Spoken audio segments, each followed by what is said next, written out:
that the Democrats and a lot of progressives are saying they wish you. A lot of Democrats and a lot of progressives is doing a lot of work there, brother.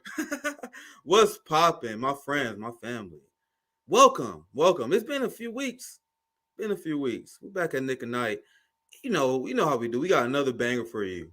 A discussion that is a long time coming. And you guys know I love my brother Pasta from the Convo Couch. We got him join us today. Amazing independent journalist.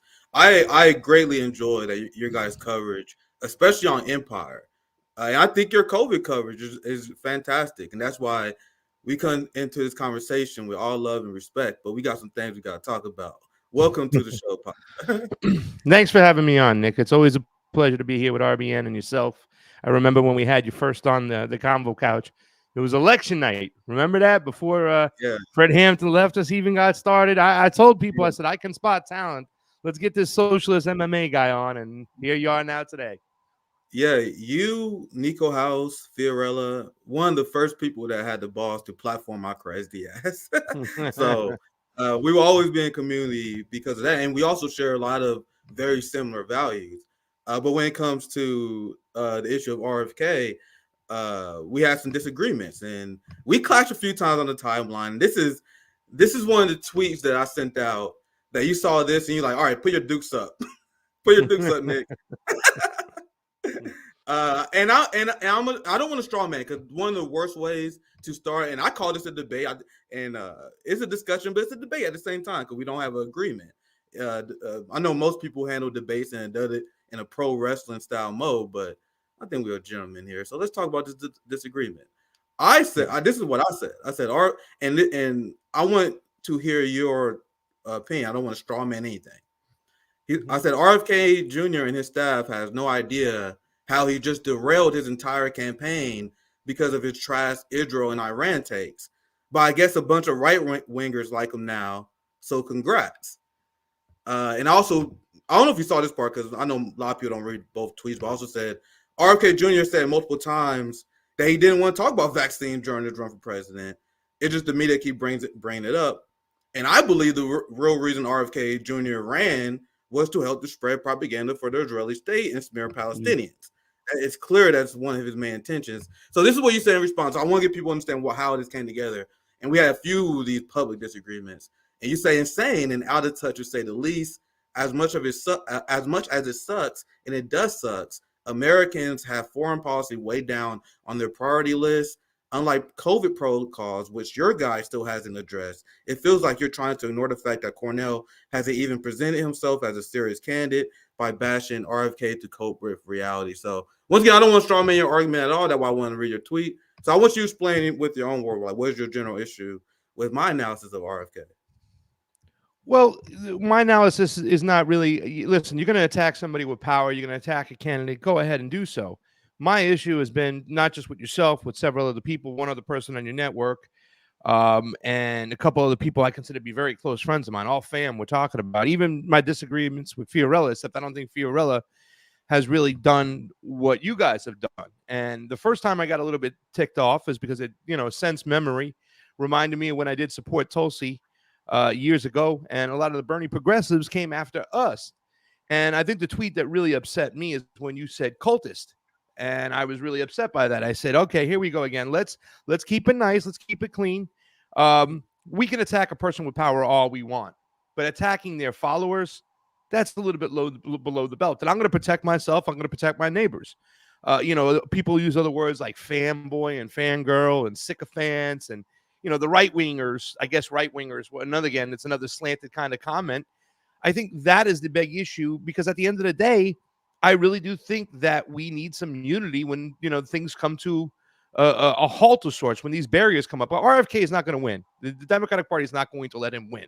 And I'm not naive to think he's going to win. And I'm not supporting him by the fact that I do think he's the best candidate, but I'm not going to donate a dime to him, Nick. In fact, I'm going to cover him. And let's not forget, when it comes to this whole Israeli issue, it was me who went up to New Hampshire and opened up this can of shitworms, right? Right? Yeah.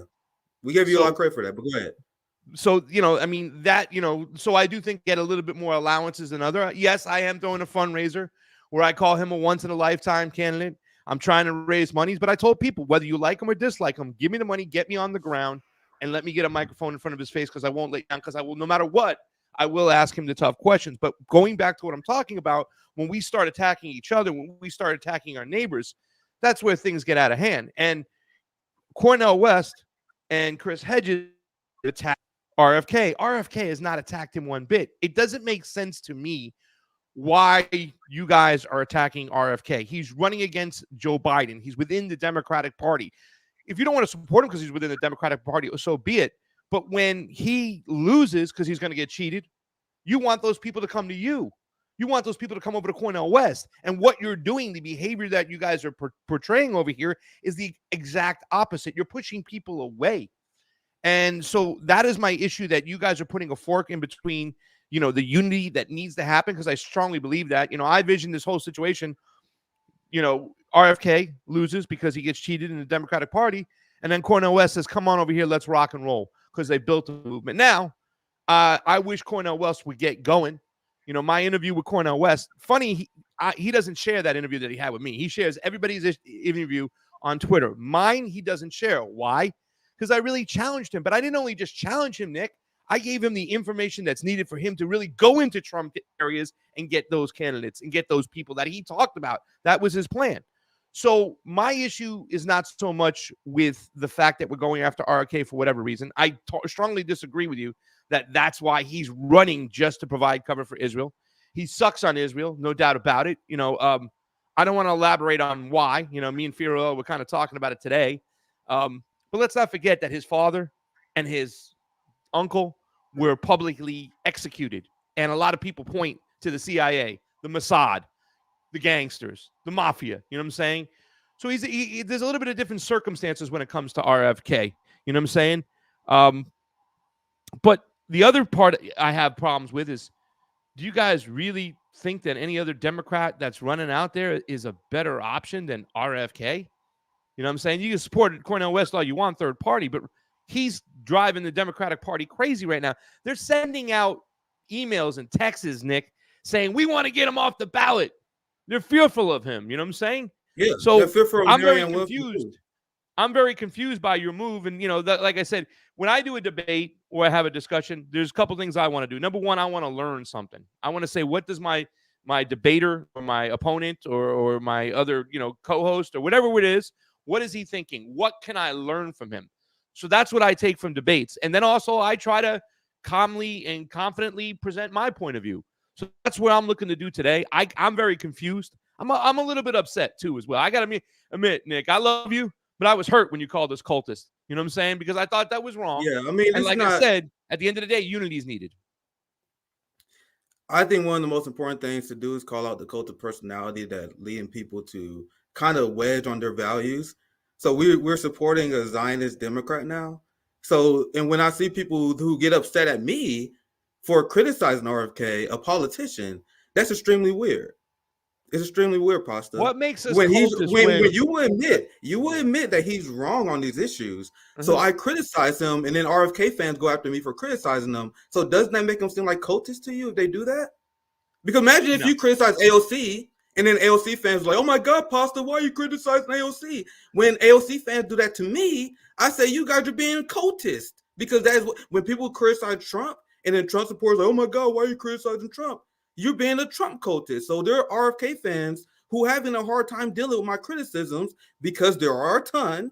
And then you guys lash out at us because we have legit criticism. We're not smearing him on Democrat talking points. We talking about the fact that he's wrong on empire. He's wrong in Israel. And what you're doing is tone policing. You say, will you guys take it easy on RFK? We destroyed Marianne Williamson for having a way less horrific take on Israel than RFK. So why would you guys believe that we're going to take it easy on RFK Jr.?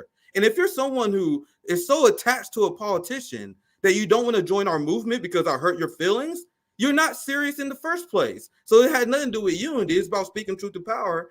And if I say something that upsets you and you want to break the unity, that's not on me at all.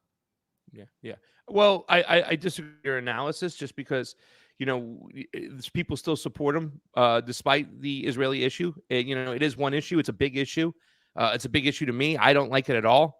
But it is not the only issue, right? And we understand there's never going to be such thing as a perfect candidate out there, that they're always going to have bad parts, good parts, whatnot.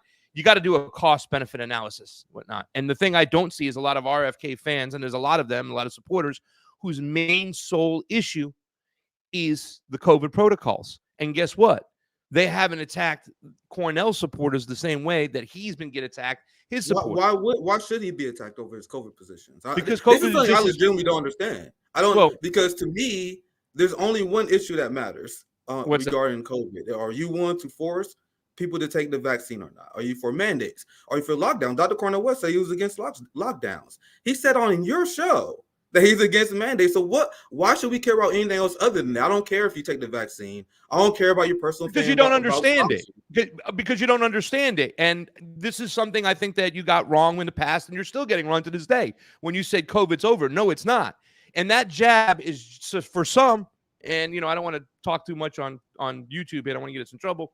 But some people feel like I appreciate that. Yeah, it's just as egregious. And when you follow the whereabouts of where it came from, it leads you right back to DARPA, which is military. It's empire. And if you look at the statistics, just the statistics alone, you know what I'm saying? And I hate to say these things like that, but a lot of people point out the fact that it way exceeds what's going on in Israel-Palestine. And I hate to say those things, but for some people, it's just as egregious. It's not just about the mandate at all. And that's the problem over there, is that you guys still have not grasped what this is, that they still have mandates. Go ahead. Good. I apologize, but I would acknowledge that the government and the establishment lied to us in a way that people can't even comprehend regarding COVID, right? Mm-hmm. There was a propaganda campaign that even friends and otherwise close allies fell for, right?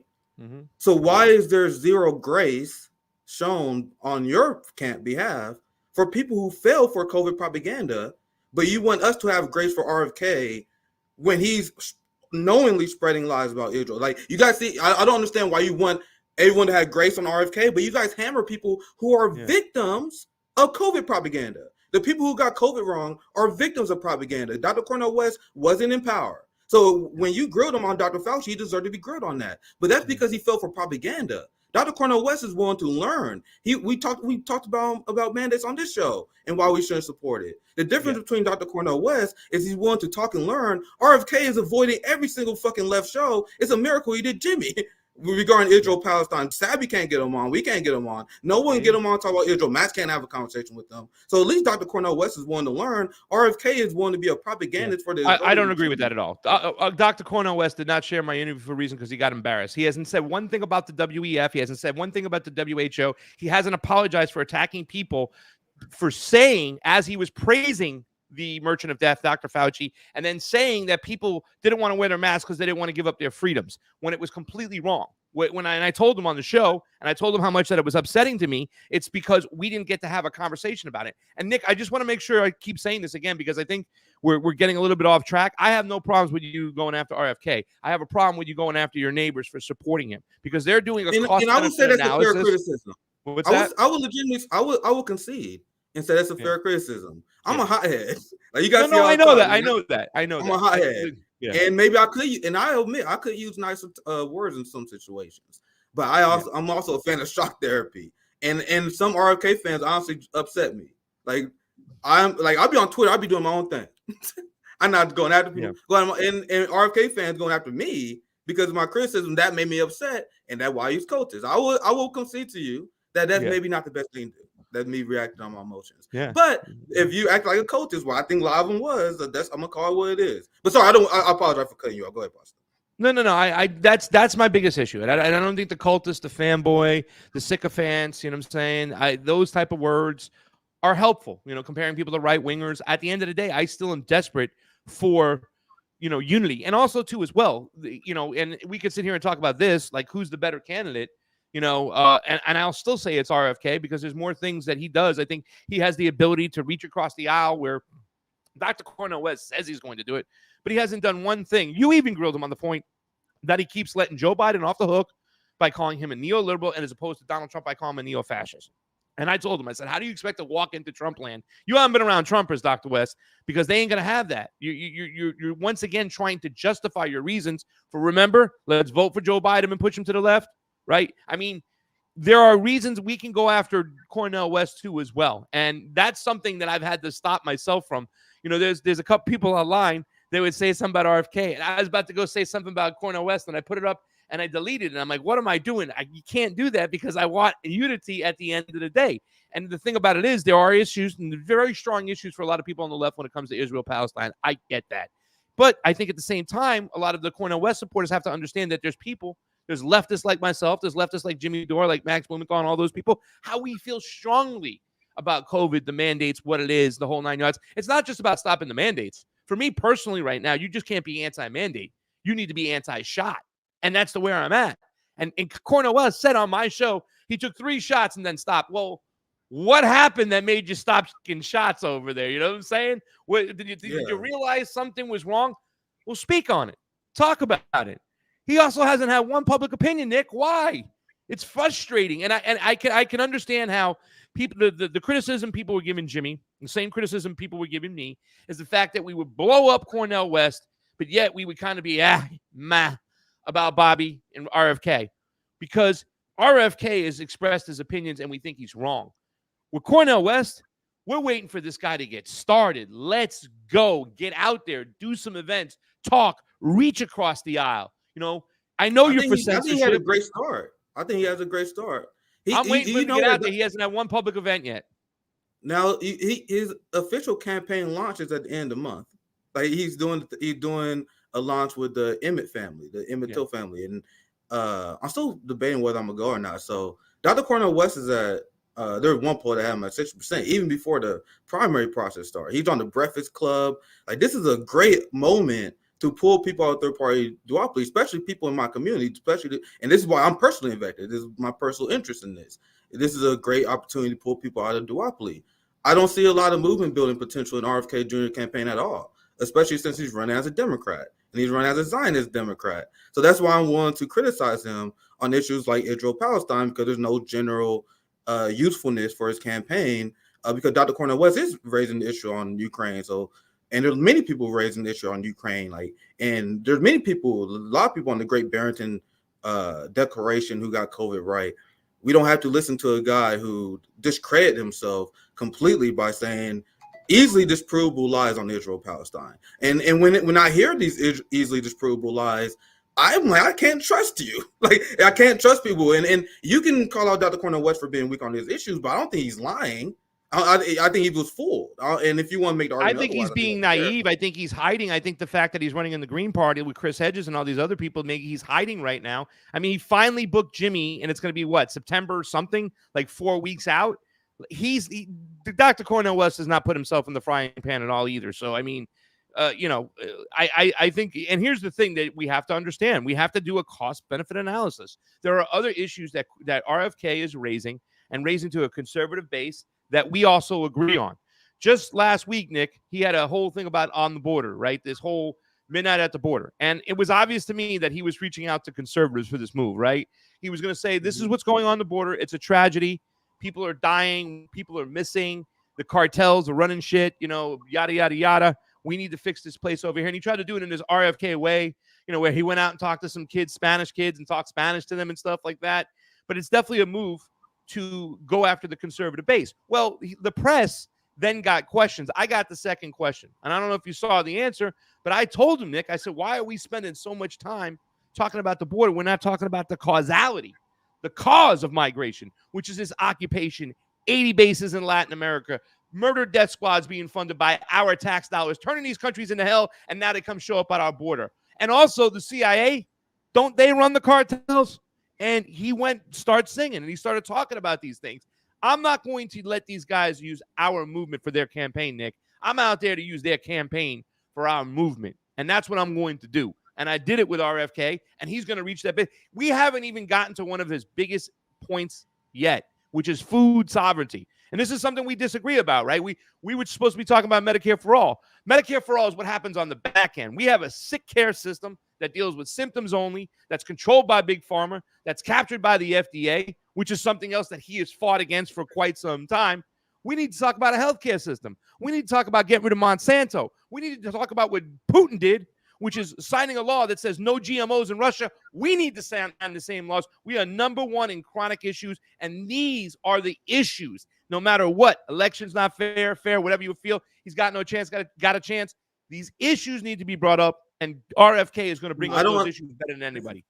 Yeah, that's why I just don't understand the end game. Like, what's the end game for this stuff though? With this coalition that he's building, he's running in Democratic Party nomination. Polls show that he's tanking his support approval among Democrats. So yeah, that was my tweet. Like, yeah, he got a lot of right wingers. What's the end goal? How are we changing these things that he's talking about?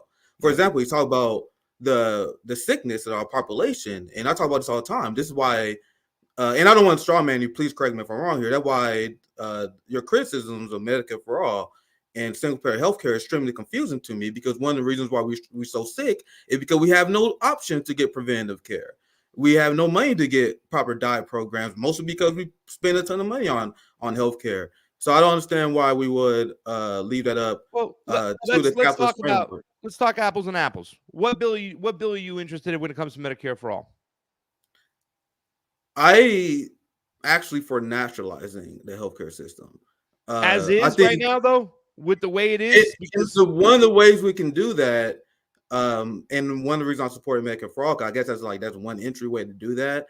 But the end goal should always be seizing the means of the healthcare, because I think that, and it's shown by cost, and it showed, like, I can make the financial argument and I can make the morality argument, because single payer can save money, and also you're not patriotic at all if you want to allow your neighbors to die or have medical debt because they don't have healthcare. So I think that's the right position.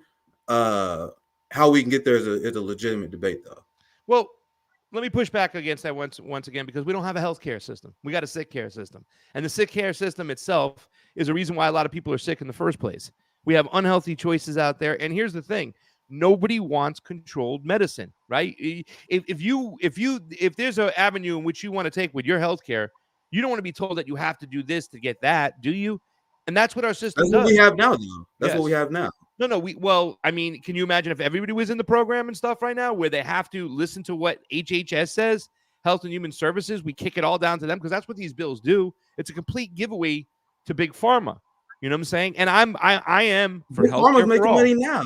I don't understand your criticism, because Big Pharma is making money now in a privatized healthcare system. If you nationalize it under the bills that are written right now, and if you nationalize it under the system we have now, they're going to make even more money, because we don't have a healthcare system. So explain to me how. Let's use the Medicare for all bill, for example. Okay. And even Bernie's bill to cap the cost of prescription drugs, compared to the free market approach, where somehow the free market going to control the price of drugs, and the price of drugs is still going high. The problem that we have in healthcare and the authoritarian nature of the COVID reaction is because we have a privatized market system where people make money off of vaccines and healthcare. If you eliminate that profit motive, you can have a healthcare that's based on the community, correct? I don't get what you're saying. Let me rephrase it. So yeah, we all know that they lied to us about the shot. Let me be careful here. One of the reasons why they lied is because Big Pharma and these health insurance companies was making $1,000 per second on the vaccine. So them pushing mandates, them pushing the authoritarian COVID policies, was in order to increase the profits of the healthcare industry. So it's a problem of private capital. So I don't know why privatized. All right. So what would be different on the Medicare for all system that I'm missing? Because all I'm seeing is that now you still have the same drugs being pushed by the same people who produce the drugs. Now you just have it on a nationalized system where people can get equity, and they would still have to take the same drugs. You will have less people on drugs because they are able to get preventative care, because they can have free. What preventative care do we have in this country? I don't see it. Well, people are not able to go to the doctor to catch cancer early. My grandpa died because he Yeah. never went to the doctor, and now he will catch up. You know, I haven't been Why to did the he get doctor in maybe cancer? 8 years. Why do you think he got cancer? Because our system is garbage and our food is garbage. Everything we eat is garbage. And the Our whole system is medications garbage. that they give us are garbage. See, what I'm trying to Absolutely. say is that I'm not against people getting the proper help they need, but in this particular system, I don't want to put fuel on the fire and fund a system that's giving bad drugs to people. We have unhealthy food. We're not looking at the chronic diseases. COVID also exposed the fact that we are number one in chronic diseases in the world. You know what I'm saying? Most people didn't die from COVID. They died from comorbidities. So what I'm saying is that I'm with you as far as making sure that everybody's taken care of, but we need to get a preventive care system before we put money in. I see what you're saying. I see what you're saying, Pastor. So Medicare for all is not the end all goal. Because you're saying, yeah, there's it's not only healthcare. You got to talk about preventive care, which I agree with. Yeah. But having a privatized system is not helping. So at least I'm not saying it is. Yeah. I'm Okay. not saying Okay. where Fair we're enough. at is what I'm saying right now is that we got to fix our food, we got to fix our water, we got to fix our airs. We got to do that just as much as importantly as making sure that everybody gets the preventative health care they need. Because inside those bills, Western medicine, right, is covered. Eastern medicine is, acupuncture is not covered. Shiatsu massage is not covered. None of those bills that are out there cover those other things that we would consider to be more preventative. But all I'm saying, Nick, is that it's just as important to get rid of Monsanto as it is to make sure that everybody's covered. Yeah, and that's my point. I'm glad I don't want to straw man arguments. I'm glad that you clarify that. What I believe, because our community is sick, our society is sick, and that is because of privatized healthcare. And I don't want to straw man your argument, so I'm gonna use the argument I've seen people make. So there's arguments I've seen people on the right make where they'll say we can never have Medicare for all. Do you see what happened with COVID? So what I tell people, the COVID issue is an issue of private capital. Every decision that was made under COVID was made to maximize profit for the health insurance companies. So we eliminate that. That will at least deal with at least a little bit of the crime. I'm not saying we'll deal with all of it, but at least that'll deal with the direct profit motive. But I know you don't have a lot of time, Pastor. You got early flight, so I want to give you an opportunity to ask me a question, like anything you want to challenge me. Because I want to piggyback and support you. Can I share something real quick? Yeah, absolutely. You can share. And also, this is a tweet I made yesterday. Go ahead. Go ahead, and when you're ready, you let me know and I'll press play. Yeah, I'll pull it up here. And also, by the way, I was just about to say, I'm always down to join on Convo Couch if you wanted to. Absolutely. Listen, this conversation because I know you got to go here shortly. Well, the reason why I got to go is go ahead. Yeah, I just got home to Florida on Tuesday, and I got to get it back on a plane tomorrow on Thursday. And Jimmy Dore just announced Jimmy Dore is hitting the road. He's got a lot of dates coming up, and starting this Friday, I'll be filling in for Jimmy Dore, hosting the Jimmy Dore show. Oh, dude, that's gonna be fucking fire. Yeah, I'm very, very thankful of it, and you know what I'm saying. I mean, and it's awesome. But listen, guys, I got to do a good job. This is just the first show, and I want many more. So you got to go over there and watch. You got to give me some support, and you know what I'm saying, and help me on out. But listen, I always argue with my conservative friends, and let me just put this up really quick because they always say they're trying to turn us communism, and that's why I put but communism. For all my populist right friends who constantly state that the ruling class is trying to turn us into a communist country, look at this. The World Bank used good old capitalism to control the people through healthcare. Nel 1987 la Banca Mondiale pubblica un documento in cui individua 4 punti fondamentali per la gestione della sanità nei paesi in via di sviluppo. Point number 1, users must pay for public services. Point number 2, facilitates the entry of insurance. Point 3, favors the private sector. 4th point, recommends decentralizing the management of public health, removing responsibility for it from the central government. Cioè, praticamente far entrare il sistema sanitario mondiale dentro Wall Street. So pretty much that's exactly what you're saying when you're talking about the privatization of healthcare. You know, and I argue with my friends all the time, my libertarian friends. I tell them, I'm like, you know, you guys are so like you hate the government. You know, you want to eliminate it, but your idea is that decisions should be made in a boardroom rather than in a courtroom, and I'm not just for that. Their idea of like capitalism, or their idea of, you know, when it comes to economy, is like having a football game and taking out the referees and thinking it's going to be okay. The market always always needs to be regulated. And that's why I believe, Nick, in elections so much, because I believe the only way we can accomplish this is if we have free, fair, and transparent elections, because then we get the civil servants we deserve and the civil servants we need. And all I have to say is that, when it comes to this whole situation with RFK, I get how people can be upset with him with that issue, and it is a strong issue. It's not a small issue because it encompasses so much. But there's a lot of other information, a lot of other issues he's good on.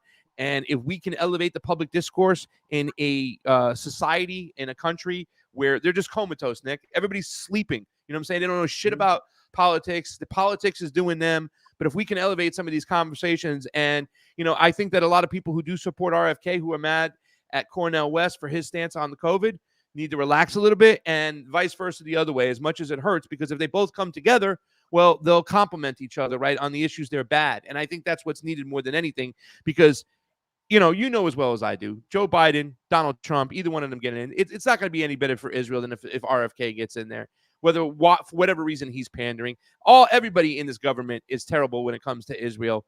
That doesn't excuse RFK for his point of views, but I just think we have to look deeper down the rabbit hole in the lens and understand what's in front of us and find a way that we can at least be respectful with each other as we're going through this whole process. You know what I'm saying? And I'm glad that you said that maybe you got a little bit crazy and you said too much, and that's awesome that you said that. And I look at that as really, kind of standing up for what you said and being a big man about it. So thank you so much, Nick, for doing so. And, I'll try to take it easy going after everybody as well. And, hopefully I'll see y'all. Like when people criticize me for being a hothead, I'm like, I never denied. I'm like, I'm a hothead sometimes. So, and you talk about how we can come together despite some of the disagreements, and these conversations is exactly how we do it. Like we had strong conversations, and that's why I appreciate you coming on and allowing me to challenge you on a few things. Can I ask you that one question? Go ahead. Yeah. So when you and Sabby said a lot of people are supporting RFK because of white comfortability, could you explain to me what that is? Not that I'm insulted. I just think it's wrong. I just, because I don't support him. The reason why I've never trusted the big, pharmaceutical companies and the CDC itself is for what they did in Tuskegee and how they use black men as experiments with syphilis and stuff like that. So for me, when I hear that, I just like a little bit more understanding when we hit that avenue of why we would say it's white comfortability because we support RFK. My best answer to that is because the litmus test of white America largely confuses me for the most part. And I want to be challenged on that. Like these are our opinions. They're not absolute. But when I see there are a lot of people who have bad politics who got the COVID issue right, and then they became heroes. They became, even though they're hardcore Zionists, cop lovers, they hate the poor. I can name countless right wingers who became some sort of populist heroes just because they got the COVID issue right. Now, the reason why COVID issue was lifted above all others was because that's the first time a lot of white Americans felt any sort of pressure in their life. The first time they got an order from the government that they did not like and they was forced to follow. Yeah. So they ranked that above all other issues. So when I hear RFK talk about Israel-Palestine, I'm like, dude, that's such a giant blind spot. Because there have been long time solidarity between Palestinian people, African Americans, South Africans. I had Nkosi Mandela on our show as well, and he explained how important this was. I had the Palestinian Community Network on, and we had multiple conversations to explain how important this was. So to me, that's such a rank, unbelievable betrayal that people are like, on this. But if we got COVID wrong, you guys be ready to hang us because that's an issue that directly impacts you. How many of these right wingers are okay with our communities being occupied by the police? And that's not a red line issue. But if someone got COVID wrong, that is. So that's why me and Sabby like, yeah, RFK championed this COVID issue, and people just take this COVID issue. It's kind of like the biggest issue for white America, and they forcing other people to take it on as their biggest issue. And you see why Dr. Cornel West is weak on this, honestly. And I will admit he's weak on this because black people got 1,000 fucking things to worry about. And one argument that you made before was that a lot of Americans don't care about foreign policy, and that's why it's not that big of a deal. Pasta, people in my community that don't give a fuck about COVID. There's a lot of people that just took the shot. They were not a big deal because they used to the government just oppressing them. But whether people care about the issue or not, it does not stop whether we should advocate for this issue. Many white allies do this. We don't care if your generational wealth was stolen. People don't care about reparations, so you guys got to shut the fuck up about that because people don't care. So our community is used to people saying, no one cares, shut the fuck up. But meanwhile, you guys are demanding that your issues take front and center. And that's why we it's a white man's kind of campaign. So I want to see what your response to that is. Yeah. That's just my raw. And there's a lot of frustration being a black leftist because being a black leftist, it means our issues come last at all times. At all times, our issues come last. And then we see what issues are elevated, and it confuses us. So and people are like, why you take it to race? I'm like, I don't know what else to explain it. It's so weird how black issues are ranked last on people's mind. So what else can I say to explain it other than people don't? It's colorism. People take the issues of the white community more seriously than our issues. So what did I get wrong? What did I get right out of that possible? Well, I think there's some generalizations there that were made that just aren't true. You know what I'm saying? I think most of the people, the leftists that I know that support RFK, and a lot of the Tulsi people who now support RFK, I don't think you're part of that. To be clear, and listen, they hate stance on Israel-Palestine. Right. But they are doing a cost benefit analysis and, taking on corruption, taking on the big pharma, taking on the agencies that have captured our government, all those agencies, FDA, EPA, where he's had a history of suing all these people for clean water, clean air, whatnot. That's why they've done that cost benefit analysis. And what I'm trying to say is that I get what you're saying in certain situations, but I still think it goes back to the old Fred Hampton. I was watching it the other day. I was showing somebody a video. It's two classes. We got the oppressed and the oppressor. And the oppressed is that ruling class. And this is something that I think that can be just harnessed right now. You're right about something, Nick. A lot of white people out there realize that the government don't give a shit about them for the first time ever. They felt a lot like how a lot of black people feel in America every single day. This is the chance to use for fucking unity. And we got to use that unity for class. If we lead with the class and we're in a certain situation, hey, they don't give a shit about you. They don't give a shit about us. Let's get in the streets together for that. Then everything else behind it, we can bring into the fold. But if we put it out front and saying, well, you're doing this because you're white, you're already separating people. You're using a divisive language. Do you mind if I interject?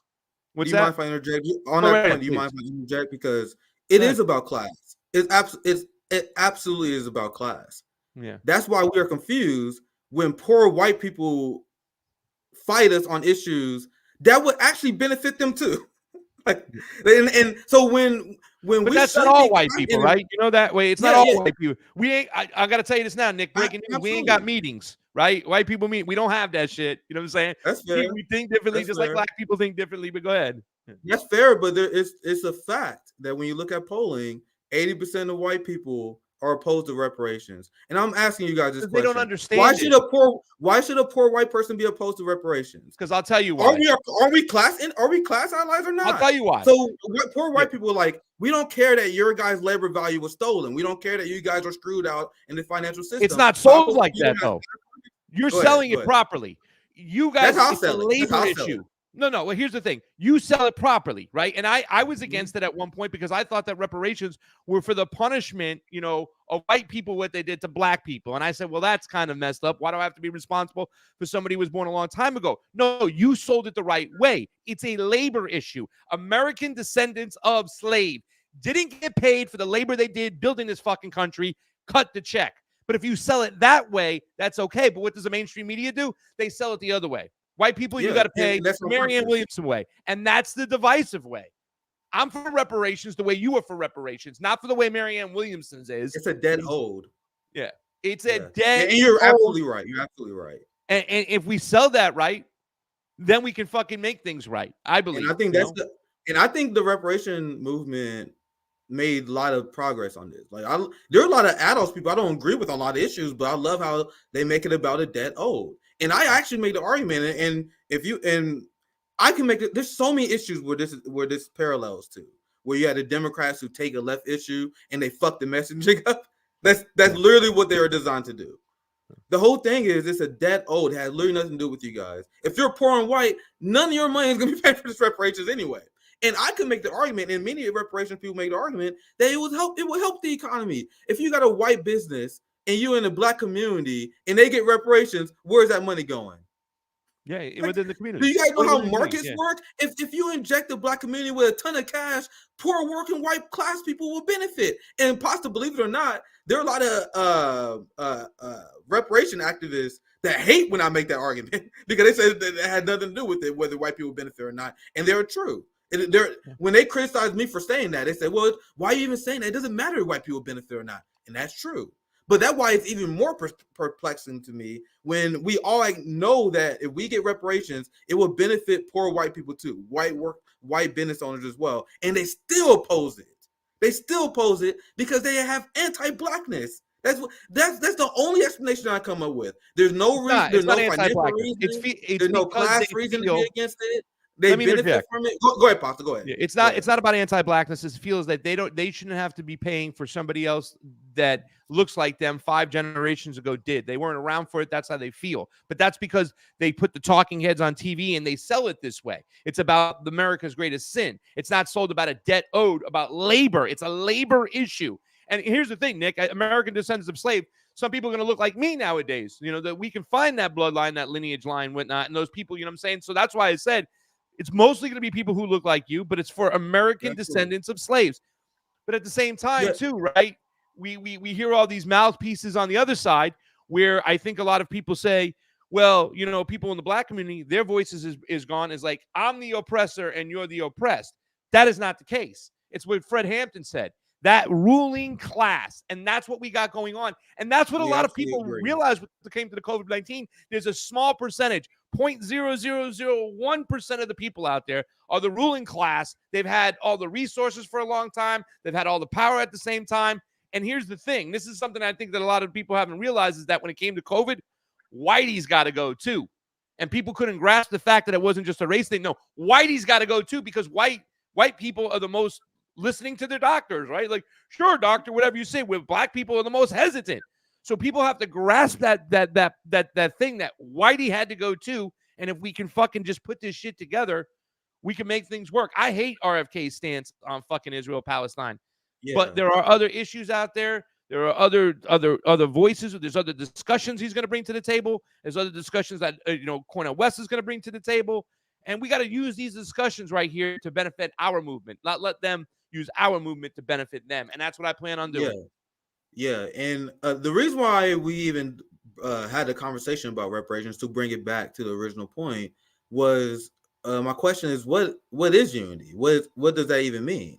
Is it unity when people are demanding us to make concessions while they make none, and we got to meet them where they at? Or is it unity where we're working together? Now, Pasta, when I say that, you're the perfect. You're on board with this. You're our fam. You're part of this community. You got the issues right. You get all these issues right. The criticism is not of you at all. Yeah. You guys hear from them. Your reparations take is fantastic, right? I'm talking about the people that you want us to unify with, where there are a lot of these libertarian types where they just have disdain towards the policies I'm talking about that we deeply care about. And I am very clear. I'm willing to work with people on issues I care about, but I don't want to force a unification when there's class differences here, when there's a very strong differences here. But anyway, that'll be my last point. I'll pass to you on that. Well, but that's the only thing I'm worried about, because we draw hard lines there, because we got to ask the question what unity really means. Like, where do we stop? Where do we end? Where we negotiate? And as someone who's been part of Black left for a long time, once again, you're not guilty of this. I'm not pointing fingers at you. Largely, I am condemning the Bernie left, the white Bernie Sanders progressive left, where they say, hey, we're not for reparations, but you guys got to follow us. You know what I mean? You guys see how that's not really unity? Is you guys telling us where to go. You guys telling us where our limits should go. But that'd be my last putback. I'll pass back to you, Pasta, if you want to chime in on that. Well, I know you're short on time. I appreciate you going a little bit longer. No, it's all right. I gotta get packed up and get ready for the. Yeah. I gotta hit the road. A lot of shit going on my plate, and I'm thankful that Jimmy's giving me the opportunity to go host his show. Dude, so I'm excited for really that. Awesome. It's gonna be good, man. Yeah, I mean, for me, it's amazing. I've been trying to get jobs, since Fiorella, got a job at RT. I've been trying to get jobs at, TNT or Press TV, and nobody's been returning my calls. And with the demonetization on YouTube for almost 3 years now, it could be really hard But this opportunity, I'm going to make the best of it. And I think I'm also Make getting sure the you guys show opportunity. some support, man. Make sure you guys Yeah. support Pasta on Jimmy. That's Please. gonna be that's a great Me and opportunity. Nick, we disagree on some things. We're fam, and we got to be careful of the generalizations. Like we talk about the libertarians. Yeah, I get it. Why they don't like reparations, and you can have a conversation with them why, and they suck on that issue, and I agree. But they're also for freedom of speech, and they're standing up for the Uruhu movement. They're also one of the first groups back in the days that stood up for the Black Panthers to have rights for guns. That Black people should have guns. Those are libertarians. They're non-interventionists. They don't want to get involved. Ron Paul's policy is about not getting involved. So there's issues we can come together. We just got to make sure that we don't generalize and we don't allow these people from different groups to speak for everybody. You know what I'm saying? Because I'm a white guy, and I can tell you a lot of those Bernie Sanders leftist people don't speak for me. Some do, but some don't. You know what I'm saying? And I got your back, but I do still feel that we have to find ways of coming together. I'm going to leave it with this much. Do you ever see the movie? There's a movie. It's so funny because there was a movie called Bobby, right? And it was about RFK Sr. And it was directed by Emilio Estevez. And it had one of the most amazing scenes in it. And it was with Lawrence Fishburne, right? Morpheus. And he did this whole scene when he was in he was in the break room and he was one of the head chefs and he had the day off and whatnot. And they were kind of making fun of him for being like obedient and whatnot to the, the white boss and everything like that. But he was even saying like he was willing to bend over backwards. And he was even saying, white people sometimes they got to feel like they got to be the great emancipator. So what? Who gives a fuck? Let them have it. As long as we get where we want to go to, that's what all that matters. You know what I'm saying? So, I mean, and I'm not saying that we should do that, but it did change my way of thinking about, okay, well, maybe sometimes that, I'll just bend on a certain issue or I'll let it go because at the end of the day, the majority of us are still moving together in the right direction. And that's the thing that just drives me crazy because I know that RFK's stance on Israel-Palestine is awful. But there's a reason why the establishment is going crazy with him right now. There's a reason why they censored this guy right out the bat. There's a reason why they don't want him to talk when it comes to about Big Pharma. There's a reason why they don't want him to talk about the EPA, the FDA.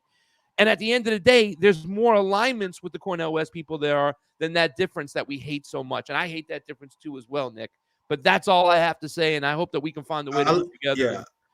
This was a great conversation. It was very enjoyable. I'll let you have the last word there, Pasta. So thank you so much. Any last thing? Any shout combo couch? Anything you want to shout real quick before I let you? I'm going to put it up on my Twitter. I got a new YouTube page. It's Craig Pasta Jardula. I'm going to put some extra campaign footage on that page, but I'm still doing the convo couch. And obviously, I'll be on Jimmy Dore starting Friday, hosting for Jimmy. And if I get your support and whatnot, and he keeps it going.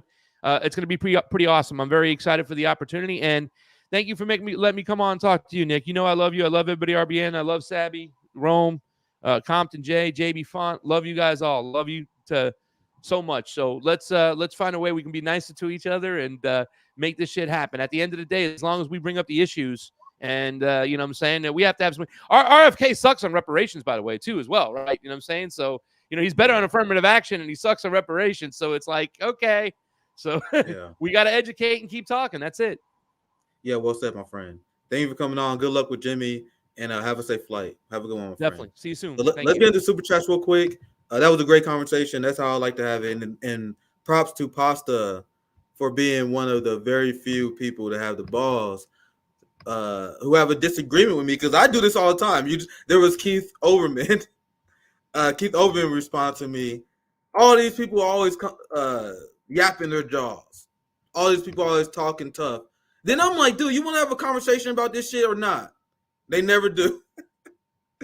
The Vanguard bragging about debating broken brain shit lives like Vosh and Kyle Kalinske. Meanwhile, they're scared to have a conversation with little old me. They scared. Do you guys see me and Pasta had a conversation? Was I unhinged? The only person that made me unhinged was Vosh. Only person. But I don't know why people think they're gonna come on RBN and they're gonna get their head cut off. Let's talk about these damn issues. A lot of people don't want to talk about these damn issues because they know they're wrong. So big props to Pasta. We're gonna cover.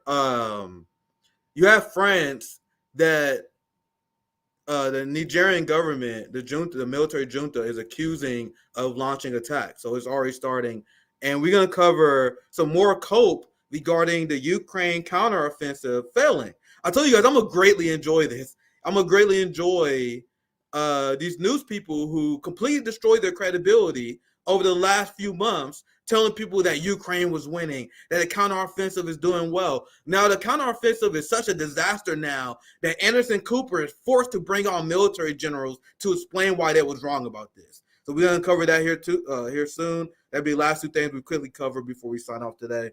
Thank you for the 199, Zach. West supported medical apartheid for Palestinians.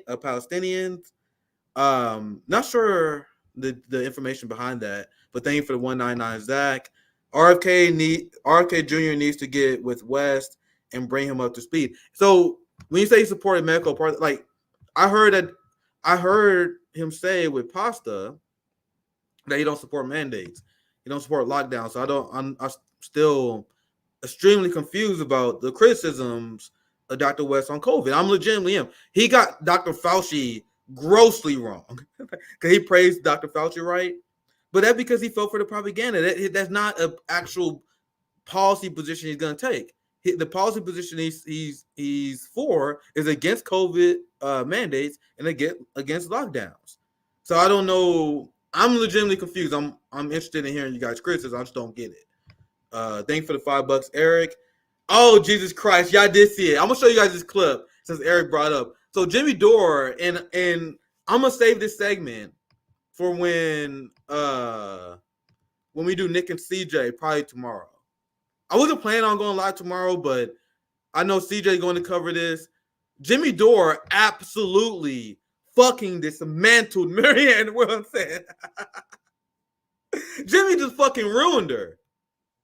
So Marianne Williamson, who is used to doing softball interviews, she used to doing softball interviews with her friends, Cal and Crystal. She go on the Vanguard. She was just with Hassan Piker, palling around, playing video games. You know what I mean? She's doing all these deeply unserious media appearances. You got the Vanguard stroking her ego, right?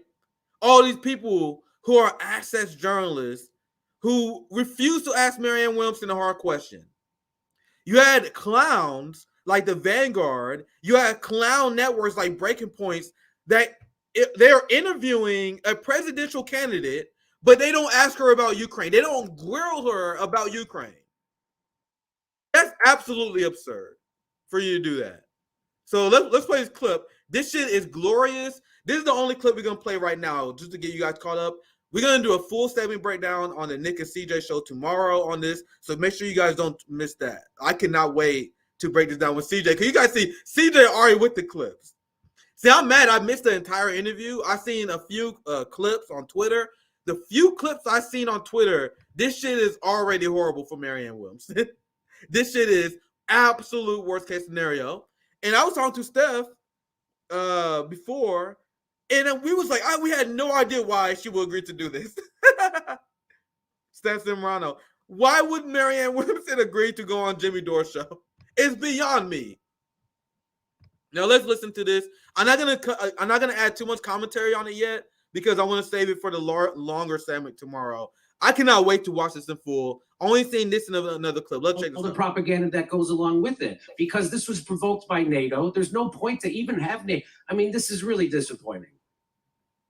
Well, this is just like your Julian Assange before. You're just as bad on this as you were on Julian Assange before. This is bad. On Julian Assange before, I said I didn't know. I said I didn't know. And for years, I've been supporting Julian Assange. For years, I have been saying that I have gone to marches and I've visited with this Stella and I've walked around the Parliament building in London. I've definitely been in support of Julian Assange and for years. Okay, well, good. Well, good. People know that. So now people know you're a staunch supporter of the Ukraine war effort. So all the propaganda that goes. And there's one more I want to show you guys. And we're gonna break this down tomorrow. This was fantastic. I'm literally gonna let this play, so you gotta check it out. And people like Marianne Williamson and the Breaking Points, the people who interviewed her, the people that gave Marianne Williamson a softball interview should be embarrassed. Marianne Williamson came on RBN for the first time earlier this year, and that was the first time she ever had a hard interview, and she melted down. And then she goes on Jimmy Dore and she has the rare hard interview from her left, and she melts down again. Watch this meltdown here. Once again, I'm going to say my longer breakdown with CJ tomorrow because I'm sure we're going to talk about this. This shit's going to be glorious. Look at this 2-minute clip. Like, these are the only 2 clips I've seen, and they're absolutely glorious. Absolutely glorious. They're also out there being pro-war. So that's the biggest issue right now. As we said, how much money do you think we should send to Ukraine? I'm surprised that Marianne Williamson didn't call Jimmy Dore a mansplainer the same way she called me a mansplainer. Like, it's the same way how she had a conversation with the guy on CNN and Fox News who was grilling her, who was interrupting her, but she had no issue with that. But she called me a mansplainer. She considered me disrespectful. And you see, Jimmy is gonna call her out for her bullshit. She's gonna play the victim again, and Jimmy's not gonna have that shit. Look at this shit. I love how Jimmy calls her out for doing the same thing she tried to do in the interview with me. Well, you're like, oh my God, you asking hard questions. Why are you being so rude? Answer the fucking question, you fraud. They're also out there being pro-war. So that's the biggest issue right now. As we said, how much money do you think we should send to Ukraine? We sent over $100 billion while there are people living under every bridge in America, and 80% of workers live paycheck to paycheck. How much money do you think we should have sent to Ukraine? 858. We have 858 billion that goes into our yearly defense budget. So the overspending by the military is a huge issue, of which Ukraine is a small part. And the fact that we are not funding the people of the United States and the actualization of their dreams is, to me, basically the reason I'm running. But I don't see that as dependent on whether or not we're spending money on Ukraine. So $100 billion, which they say could end homelessness 4 times over in the United States. That's not a lot of money. That's not the issue. The issue is that you could say that about any of the money that we spend on the $2 trillion tax cut that should be repealed, where 83 cents of every dollar went to the highest earners and the richest corporations. The billions of dollars we give in subsidies to corporations that are already making billions of dollars. Plus the fact. So why do you think it is that we can, at the drop of a hat, send $100 billion to Ukraine, the most corrupt country in Europe, but we can't fund our own homelessness in America? Why do you think that is? Because funding homelessness in America does not serve anybody's corporate bottom line. And so this war is for corporate bottom line. Definitely. Definitely on this one, it is true that this happens to be making money for Northrop Grumman, Boeing, and so it's not really about helping the people, because if it was about helping the people, we'd start here first, right? No, actually, listen. No, Jimmy, we start over in Ukraine. You just sit here and she just got fucking dismantled, son. You guys see the expert technique that Jimmy does, where he just completely nonchalantly destroys her. Completely nonchalantly destroys her, like it's nothing. And she's in shambles here because she's not used to being asked tough questions. She used to going on Crystal and Kyle. We having fun, baby. We're gonna win this election. We're not gonna talk about foreign policy. We're gonna talk about all these policies that Democrats not gonna allow to happen anyway.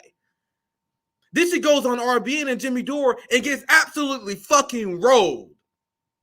She called me a mansplainer. She was forced to rage quit our conversation. And now she went on Jimmy Dore's show in front of 15,000 people and got absolutely dismantled by a comedian.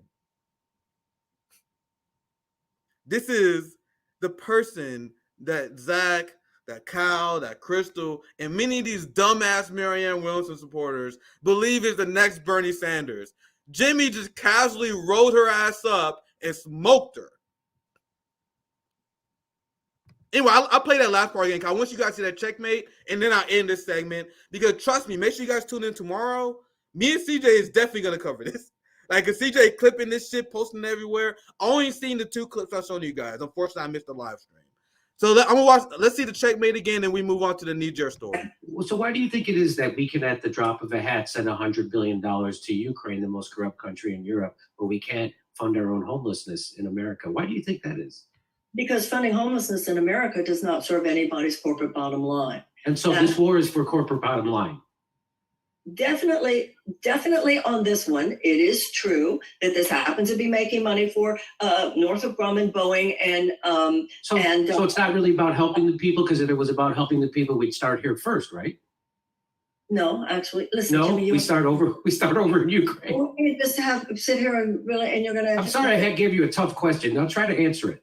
Not about that. I do not believe that if only we were not supporting Ukraine, all that money would then go to help the homeless in America. I don't think I found the clip. There's a clip where Marianne Williamson is tone policing Jimmy Dore because Jimmy Dore is beating her ass so bad. She's like, "Come on, man, you was usually better to me before." And then Jimmy was like, "Shut the fuck up." He's just like, "Stop pretending I'm being rude because I'm asking hard questions." That's honestly what I should have said. Like, I was very nice to Marianne Williamson, and she still rage quit because I destroyed her on Israel-Palestine. And then she said I'm a mansplainer because I corrected her issue on Israel-Palestine. And then she left the interview because she couldn't handle that.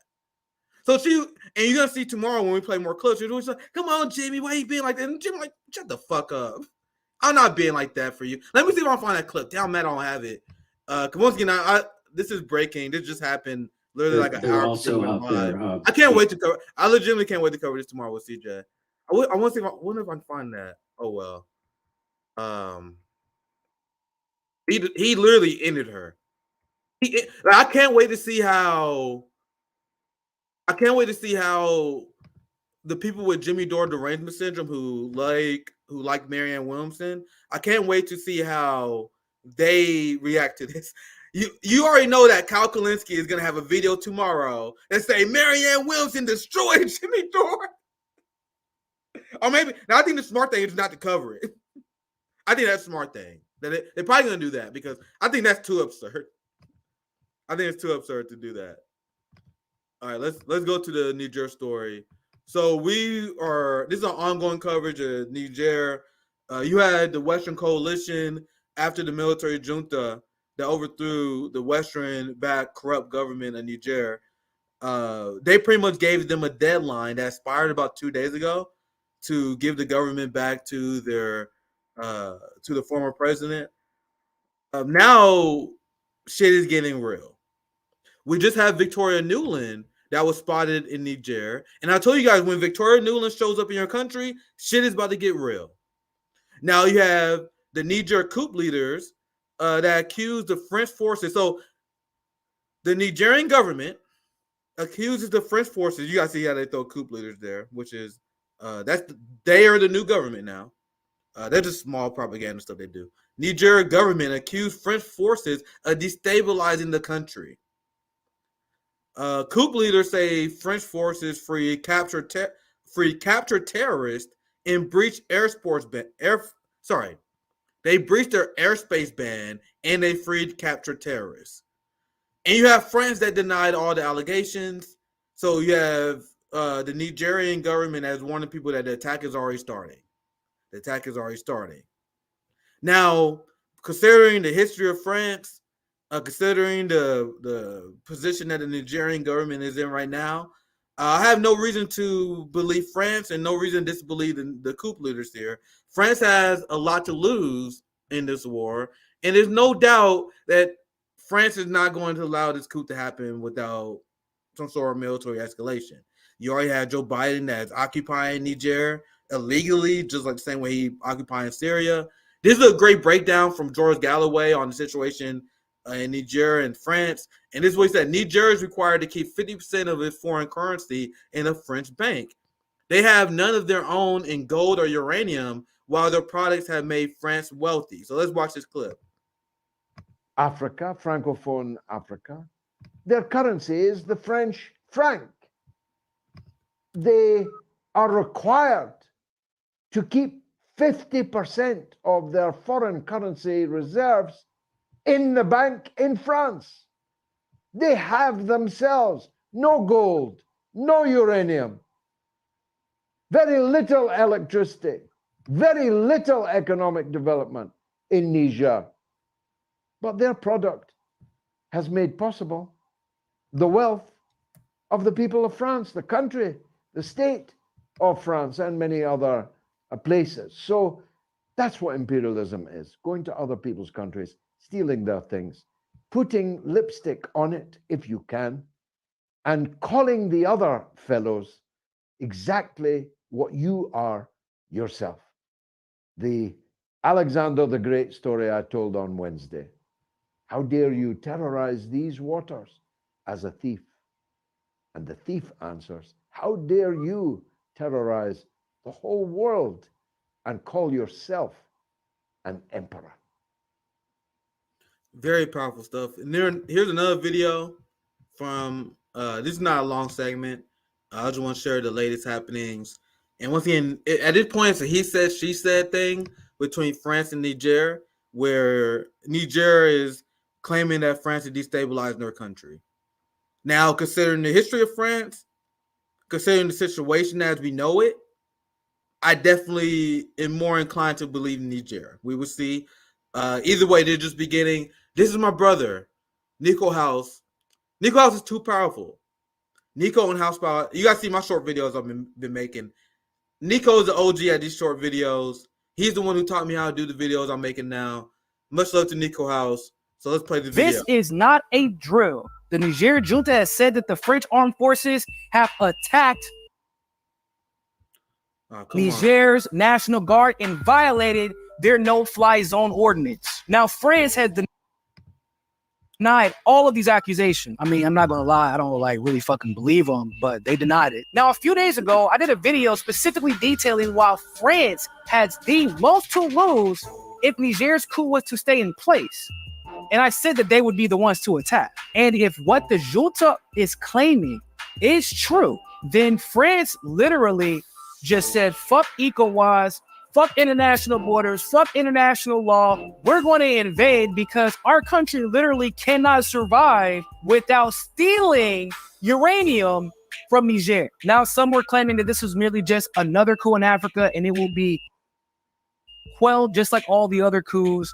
And most people won't really care about it. And I had been saying for some time that this could spark World War III because there are too many resources, too much oil, too much gas, too much uranium, too much gold, and too much dignity at stake for neocolonialists. They can't and they could not let this slide. And with the pipeline that is supposed to be built through Niger at stake as well, corporations couldn't afford to let this slide. This is going to get worse before it gets better. Our brother Nico House is too powerful. That's a great analysis. As you guys see, this is a very delicate situation. France is denying all wrongdoing, but I promise you, as Nico said, there's so many resources, there's so many important stuff going on. France is going to act.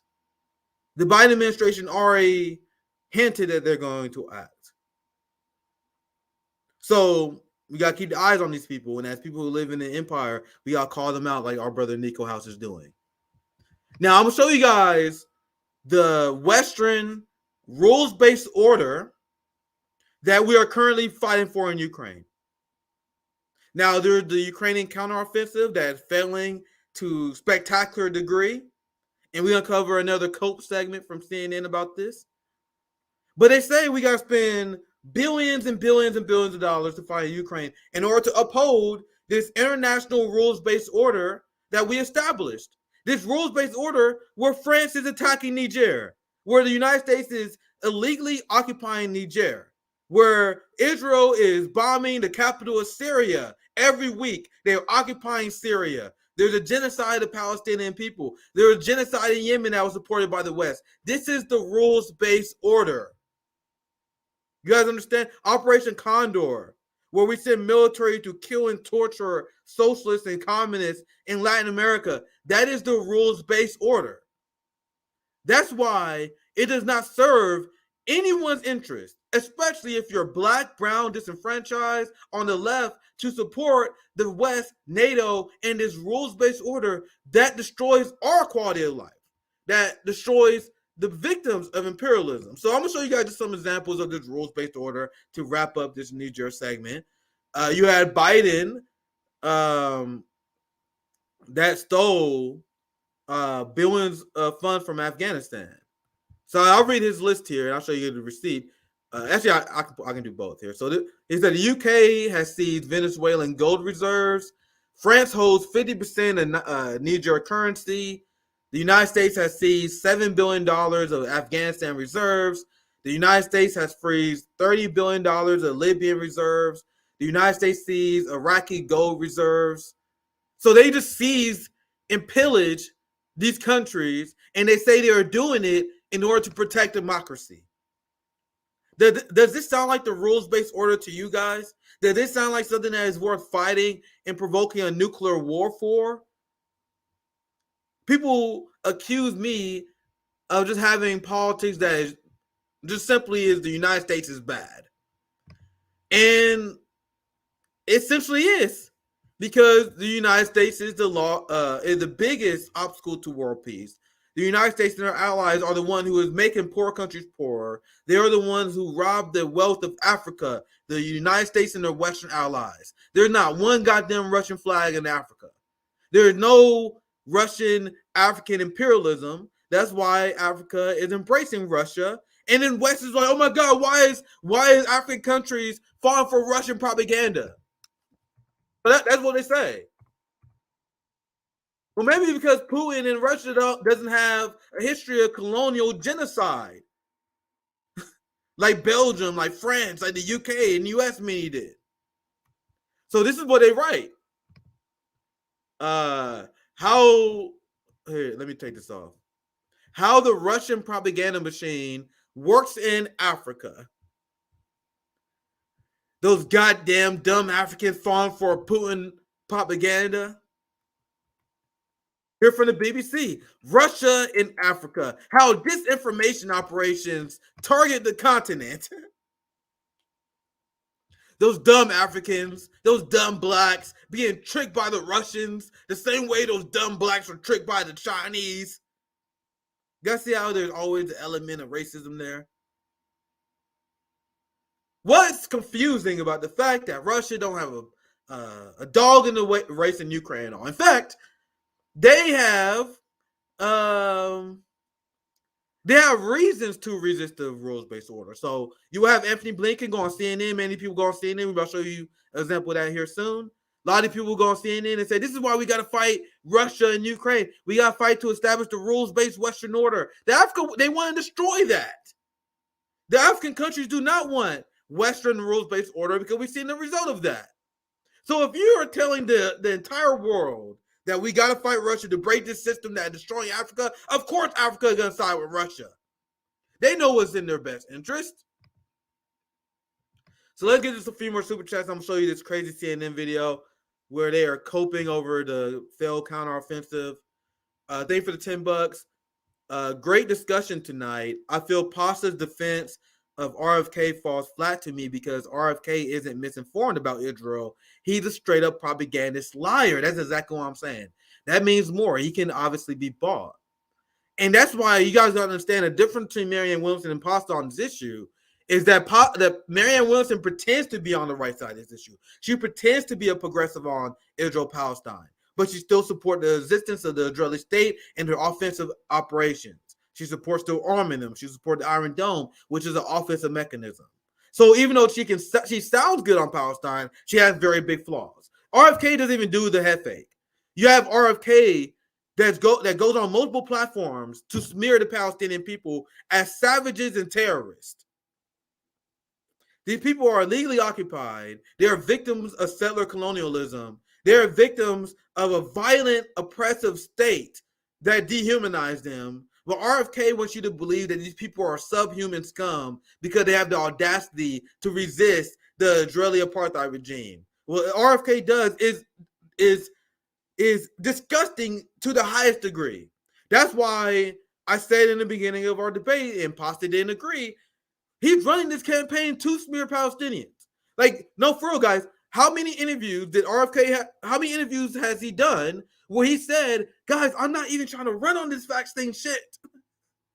He's like, I'm not even trying to talk about public health. You guys won't shut up about it. He is trying to run. He is literally running as a puppet of the Israeli Zionist regime. And then my friend Pasta and other RFK fans say, come on, man, this is one issue. This is one issue. Well, to be clear, Pasta did not say it's a small deal. Let's not strawman Pasta. Pasta did say it's not just a small deal, but many RFK fans pretend it is. But the problem is RFK Jr. is running to be commander-in-chief. He's running to be commander-in-chief.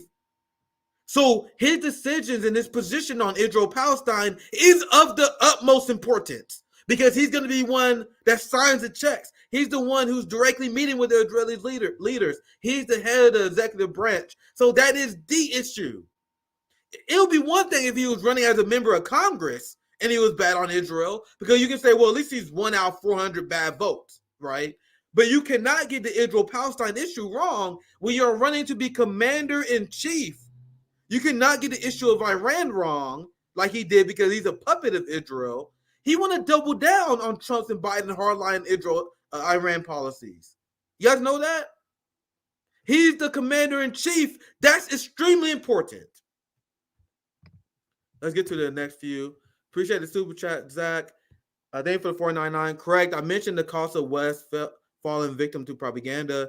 It's so complex, and C-19 was a spark to a coming blaze. RFK Jr. plus West got to work together.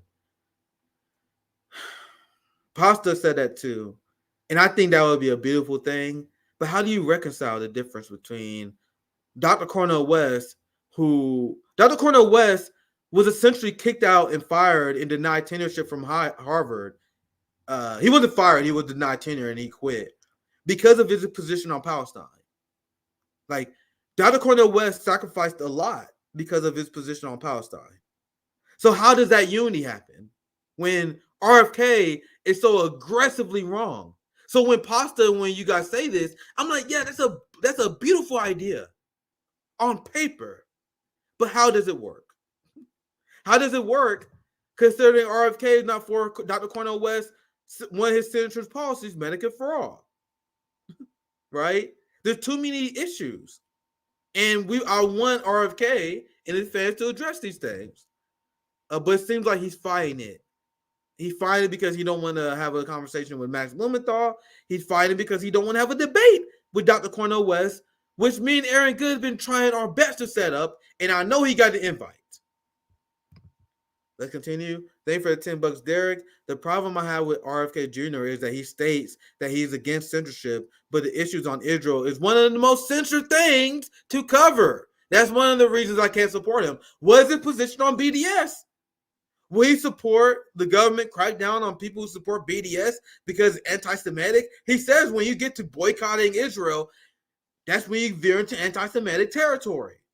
This is what he said in an interview that we broke down before. He said, yeah, it's one thing to criticize Israel, but when it's not in proportion, when you talk about boycotting, that's when you get into anti-Semitic territory. So are you going to force the government to crack down on people who you deem to be anti-Semitic?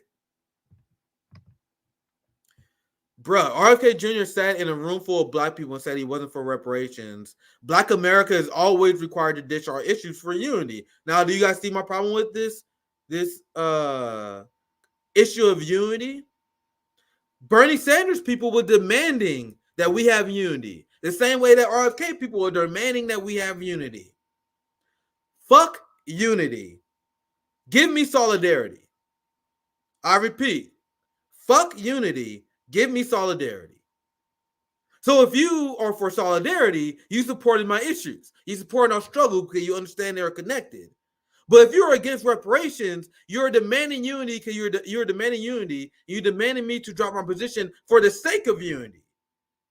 There should be no unity for the sake of unity. If there's no solidarity, if there's no convergence on issues, there's no unity. Solidarity over unity any day of the week. Because that's what the progressives demand. The Democrats demanded you unify behind Joe Biden. No, we demand you solidarity in our struggles. And there are many people who don't understand this concept. And to be clear, Pasta is not one of those people. Because Pasta is standing with us on reparations. Right? He learned from his mistakes when he admitted he was wrong. But RFK Jr. is not. There's pretty much every libertarian is not. You know what I mean? I don't know if I read this, but thank you for the 199. Zach, Nick, you're describing people are self-interested. Absolutely. There's another one from there's a $5 from Talkish. RFK Jr. represents the establishment, not we the people. Yeah, and I said very early on, I'm like, I'm not interested in RFK. He's a fucking Kennedy. I'm not interested in a Kennedy.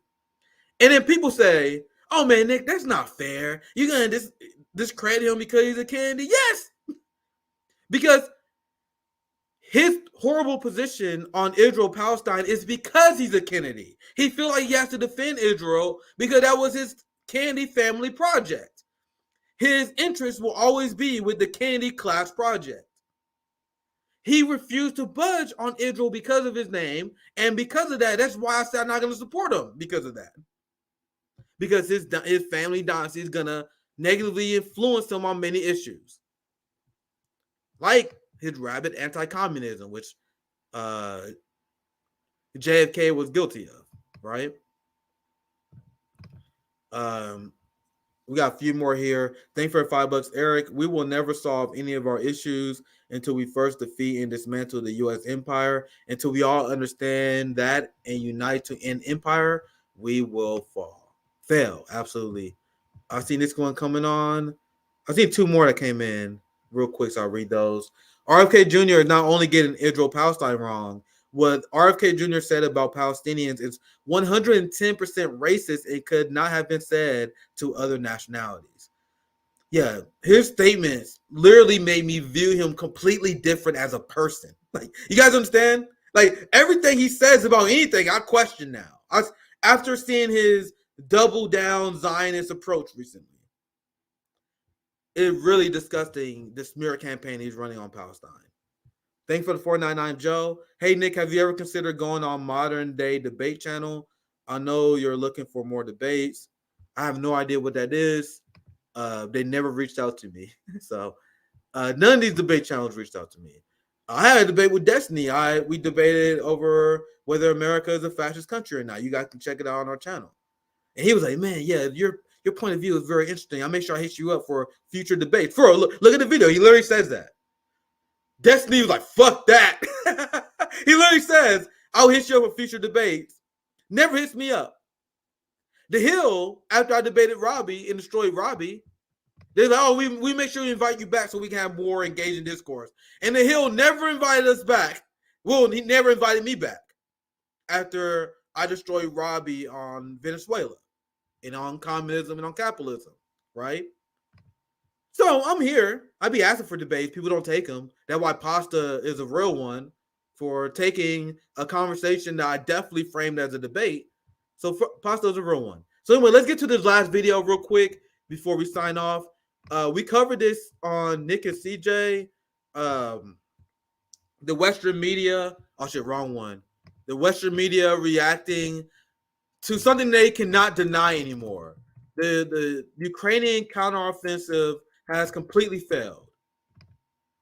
Despite months of propaganda hyping up the Western offensive, the Ukrainian offensive, despite weeks of propaganda saying that Russia is this weak country that's on the verge of defeat in Ukraine, now they are forced to admit the reality here. And we did a breakdown of the MSNBC segment of this.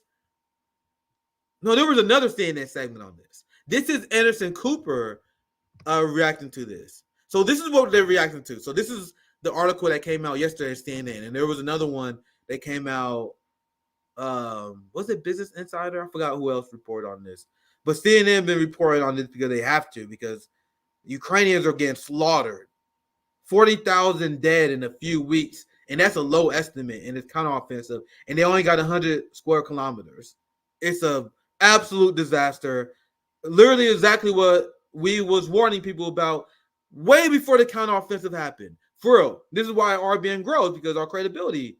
Because we told you this weeks ago. We told you guys weeks ago that this counteroffensive was doomed for failure.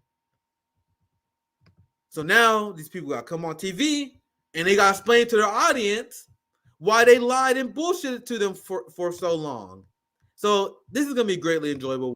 Long before Russian forces invaded, it was understood they outnumbered and outgunned Ukrainian forces. So when Ukrainian troops managed early on to roll back a good deal of that invasion force, hopes were initially high they could quickly finish the job.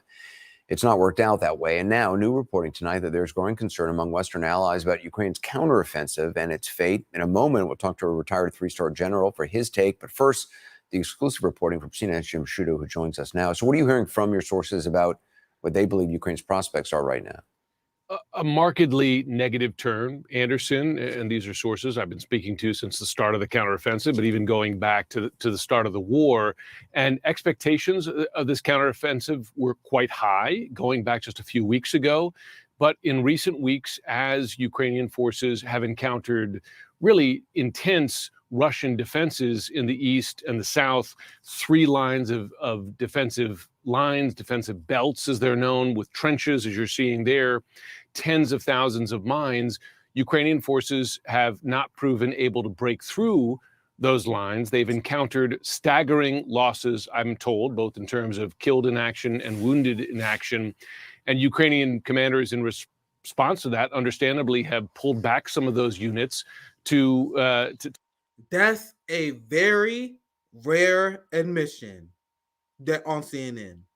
As someone who watched a countless amount of these propaganda segments on CNN, they will always talk about the amount of Russian soldiers that are dying, despite the fact that the Ukrainian soldiers are dying at around 5 times more clip than Russian soldiers. Way more Ukrainian soldiers. I mean, to the multiple degree, are dying compared to Russian soldiers. But they come on their corporate channels every day like, oh my God, Russia is losing. This counteroffensive is going to be amazing. We're going to destroy Russia and they're going to be embarrassed. And now they are forced to report on this reality that we've seen it come in from a long time ago. And you have the West and you have Chris Christie and many others. They're like, yeah, let's have more Ukrainians die. Let's keep this going. Let's keep this going until Russia is defeated. Do you guys understand how psychopathic they are? Anyway, let's continue. I'm told, both in terms of killed in action and wounded in action. And Ukrainian commanders, in response to that, understandably have pulled back some of those units to save some of those casualties. And while even a few weeks ago, the hope was that over time they'd be able to break through, more recently, the assessments both on this side of the Atlantic, but also in Europe, have been that they don't quite see the opportunity. So that hope has faded, not entirely faded, but it has certainly become a much less hopeful outlook for their prospects for success in gaining. You guys see the sub-headline here? It said officials fear Ukraine's slow counteroffensive may spark blame game between Ukrainian officials, and we already starting to see the cracks form. There are already cartoons in Ukraine that's criticizing the West for not doing enough for them. There are Ukrainian soldiers that are being blamed by the West for being incompetent because they're apparently supposed to learn how to use these weaponry with only weeks of training. They was doomed to fail. We knew that.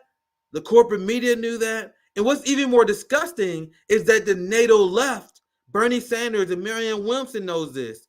But they are willing to allow Ukrainians to die because they're intense Russophobia. They don't care if 5 Ukrainians die as long as 1 Russian dies for every 5 Ukrainians. You guys understand? That's how unhinged their ideology is. Let's continue. Back significant territory. This also takes into account, I mean, there were a large number of Ukrainian forces trained for a length of time by U.S. forces in sort of combined weapons tactics and movement. That still has not been able to deal with the trench system, the mining, the defensive system that Russia had time to set up. No, and what I'm hearing is that the expectations may simply have been too high. When you look at the training for some of you don't fucking think. You don't fucking say, sir. This is 3 for 3. 3 of these fucking segments, some motherfucker comes on and say, oh, I think the expectations for the Ukrainian counteroffensive was too high. You don't say, sir. That is exactly what we were saying from day one. From day one, we told you guys that these Western officials and these media operatives that are pushing for a counteroffensive are just trying to get Ukrainians killed. They stand no fucking chance at defeating Russia and having a successful counteroffensive. And when we told people that they would never have a successful counteroffensive, we was called Putin propagandists. We was called Putin propagandists when we told you guys that Ukraine has no fucking chance. Tommy Tuberville, let me pull this up right now before I forget. Tommy Tuberville was criticized by the liberal corporate media. He was criticized. Here's the Hill. Because this is what Tommy Tuberville says. Tommy Tuberville, the unhinged senator from Alabama, some fucking red state, who gives a shit? He says Ukraine can't win the war. It's a junior high school team playing a college team. Now, I may cover this with CJ tomorrow, but Morning Joe did not like this. Morning Joe did an entire segment where there was like, this is just another example of Republicans being captured by Putin. Why they hate America so much? Because Tuberville and these right-wingers, these people who don't get any issues correct, this issue is so easy to get wrong, these morons can tell that Ukraine can't win. And then Democrats and liberals melt down and pretend they're unreasonable. Meanwhile, you got this general who just admitted that the expectations were too high. Russia had time to set up. No, and what I'm hearing is that the expectations may simply have been too high. When you look at the training for some of these newly supplied Western weapons, for instance, German Leopard tanks, you're seeing maybe 8 weeks of training. That is not a lot of time. And the thinking is, from speaking to military officials, also diplomats, is that the idea of turning Ukrainian armed forces into a capable, credible, mechanized fighting unit in that short length of time may have been a bridge too far. That even with advanced Western weapons and training from the best in the business, right, that the time frame was short, and that even for the best. You don't fucking say. So now they admit this. So now they're saying that, man, maybe it was kind of naive to think that just because we can send them weapons, that they can somehow defeat one of the strongest superpowers that we ever seen. You don't fucking say. It never was realistic, you unbelievable motherfuckers. These people push this counteroffensive that never made sense. And guess what? The NATO left goes along with it. Can't emphasize that enough. Let's continue. U.S. combat brigades, months, years of training still make it difficult to break through these kinds of lines. So with weeks of training, it just may have been too high a hope. Oh my God, I want to replay that part because he said something that should have been obvious to everyone. I want to replay it, so let's listen to it. Because he essentially says, even if you took our troops who are well trained and know exactly how to use all this military equipment, even they will struggle against Russia. Okay, that's exactly what we all knew. So if well-trained, experienced soldiers will struggle against a Russia defensive, why would anyone believe the poorly trained, corrupt Ukraine military be able to do the same? So I don't understand how Anderson Cooper and these Ukraine propagandists are not embarrassed to admit this. You're not embarrassed to publicly admit this because you guys been so wrong about this issue for months. You had the NATO left that have been gaslighting us, telling us that the Ukraine with this counteroffensive, even though they have untrained, constricted soldiers in. Listen to this part again. U.S. combat brigades, months, years of training still make it difficult to break through these kinds of lines. So with weeks of training, it just may have been too high a hope. You guys didn't figure this out before. I'm the dumb college dropout that is not worth talking to. But you're the smart college dropout. You probably got a master's degree, don't you? You probably got a master's degrees. You was really good at hitting the books. You had a lot of work ethic growing up. You got good grades and you are now in high society, also because of that generational wealth. But you are a respected general, but you are so dumb, you didn't see this coming. But me, a college dropout, living in the middle of fucking nowhere in the Midwest, can see some shit that you guys did not see. I got into this game because I realized that we were ruled and governed by fucking morons, and every single one of us can run laps around these motherfuckers intellectually. I want you guys to realize the dumbest people in the world govern us. Us as workers, we are way smarter than these people. They are the result of privilege, opportunity, generational wealth, and corruption. All these motherfuckers are dumb. You also mentioned in your reporting that the Western officials fear this slow counteroffensive could cause a gap amongst Ukrainian officials. What's the concern? Well, you're already hearing it, right? I was in Aspen for the Security Forum just a couple of weeks ago. The Ukrainian president spoke there, and at the time he said, listen, we'd like to have proceeded more quickly, but we didn't get the weapons and the training soon enough, pointing some fire, as it were, at the West for not moving quickly enough to support this counteroffensive. And you're hearing more of that. And the concern is that the unity of... So you guys see how he explaining how Ukrainian officials, and we showed you the cartoon yesterday, how they say, man, if only the West did more for us, if only they was faster with the weapons. Guys, what else more could we have done? We gave them more than the equivalent of the Russian annual military budget in weapons and training. What else more could we have done for you motherfuckers? What else more could we have done for the Ukrainians? If the Ukrainians could not win with the weapons and ammunition that was given to them by the West, that literally fucking Germany ran out of weapons. So many Western countries ran out of weapons given to Ukraine. If you guys could not win with the amount of weapons given to you, you never stood a chance. You guys need to advocate for peace.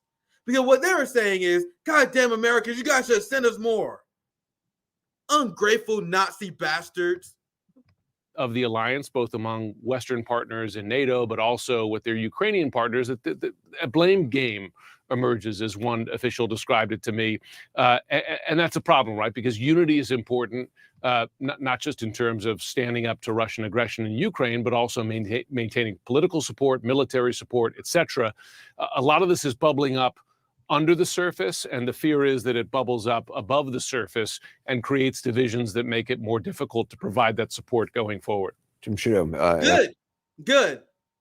You say it'd be more difficult to provide that support going forward if they don't get this counteroffensive going right. Now you guys see why there's so much pressure for this Ukrainian counteroffensive to happen, because there was many reports before this counteroffensive that the Ukrainian forces was not ready and was not preparing for a counteroffensive. They was pressured by NATO in the West and the corporate media to go on a counteroffensive. Because if they did not go on a counteroffensive, it would have been harder for the Western countries to justify sending aid to a country that is not making any gains. That is why they told them, you guys are going on a counteroffensive right now. We don't care if you guys are ready. This is extremely important for us to secure funds for our money laundering scheme. That's exactly what happened. So the Ukrainian people, knowing that the West are their boss, they went along with this counteroffensive, even though they admitted they was not ready because they were trying to secure more Ukrainian funding. And like Zombie said, I see this is a funny comment. And 45,000 lives later, they says, oops, maybe we should have waited. Maybe we should have been more prepared. No, but you guys didn't have that option. You guys had to do the counteroffensive right now, because if they did not, there would have been even more calls to end Ukraine aid. You would have been even more discussion like, nigga, what the hell are they doing? What the hell are they doing? So they was forced, and now it's backfiring.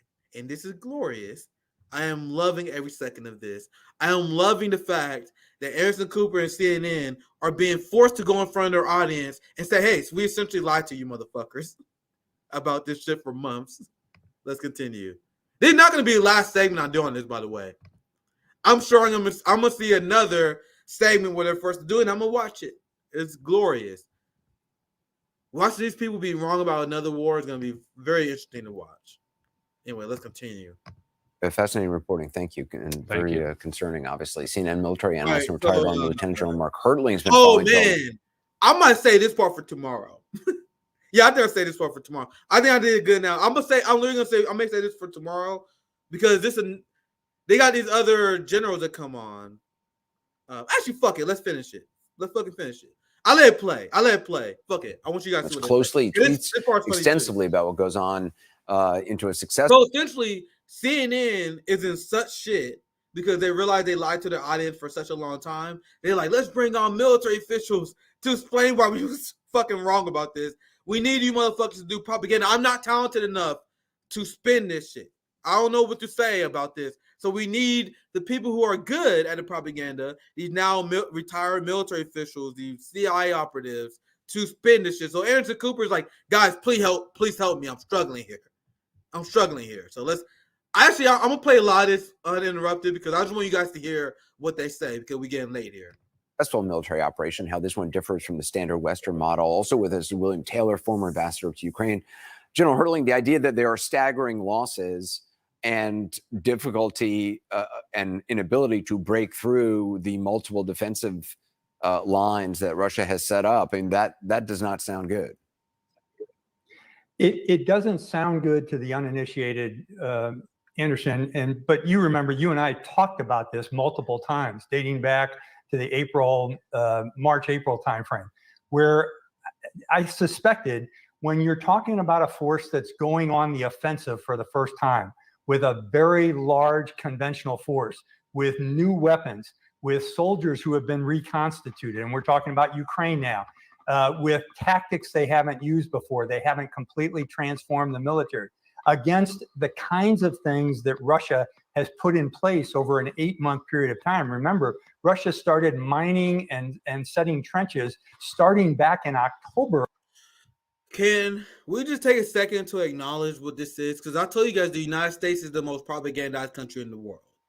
We have Anderson Cooper, who is a Vanderbilt CIA operative, who is talking to retired military generals and CIA analysts here.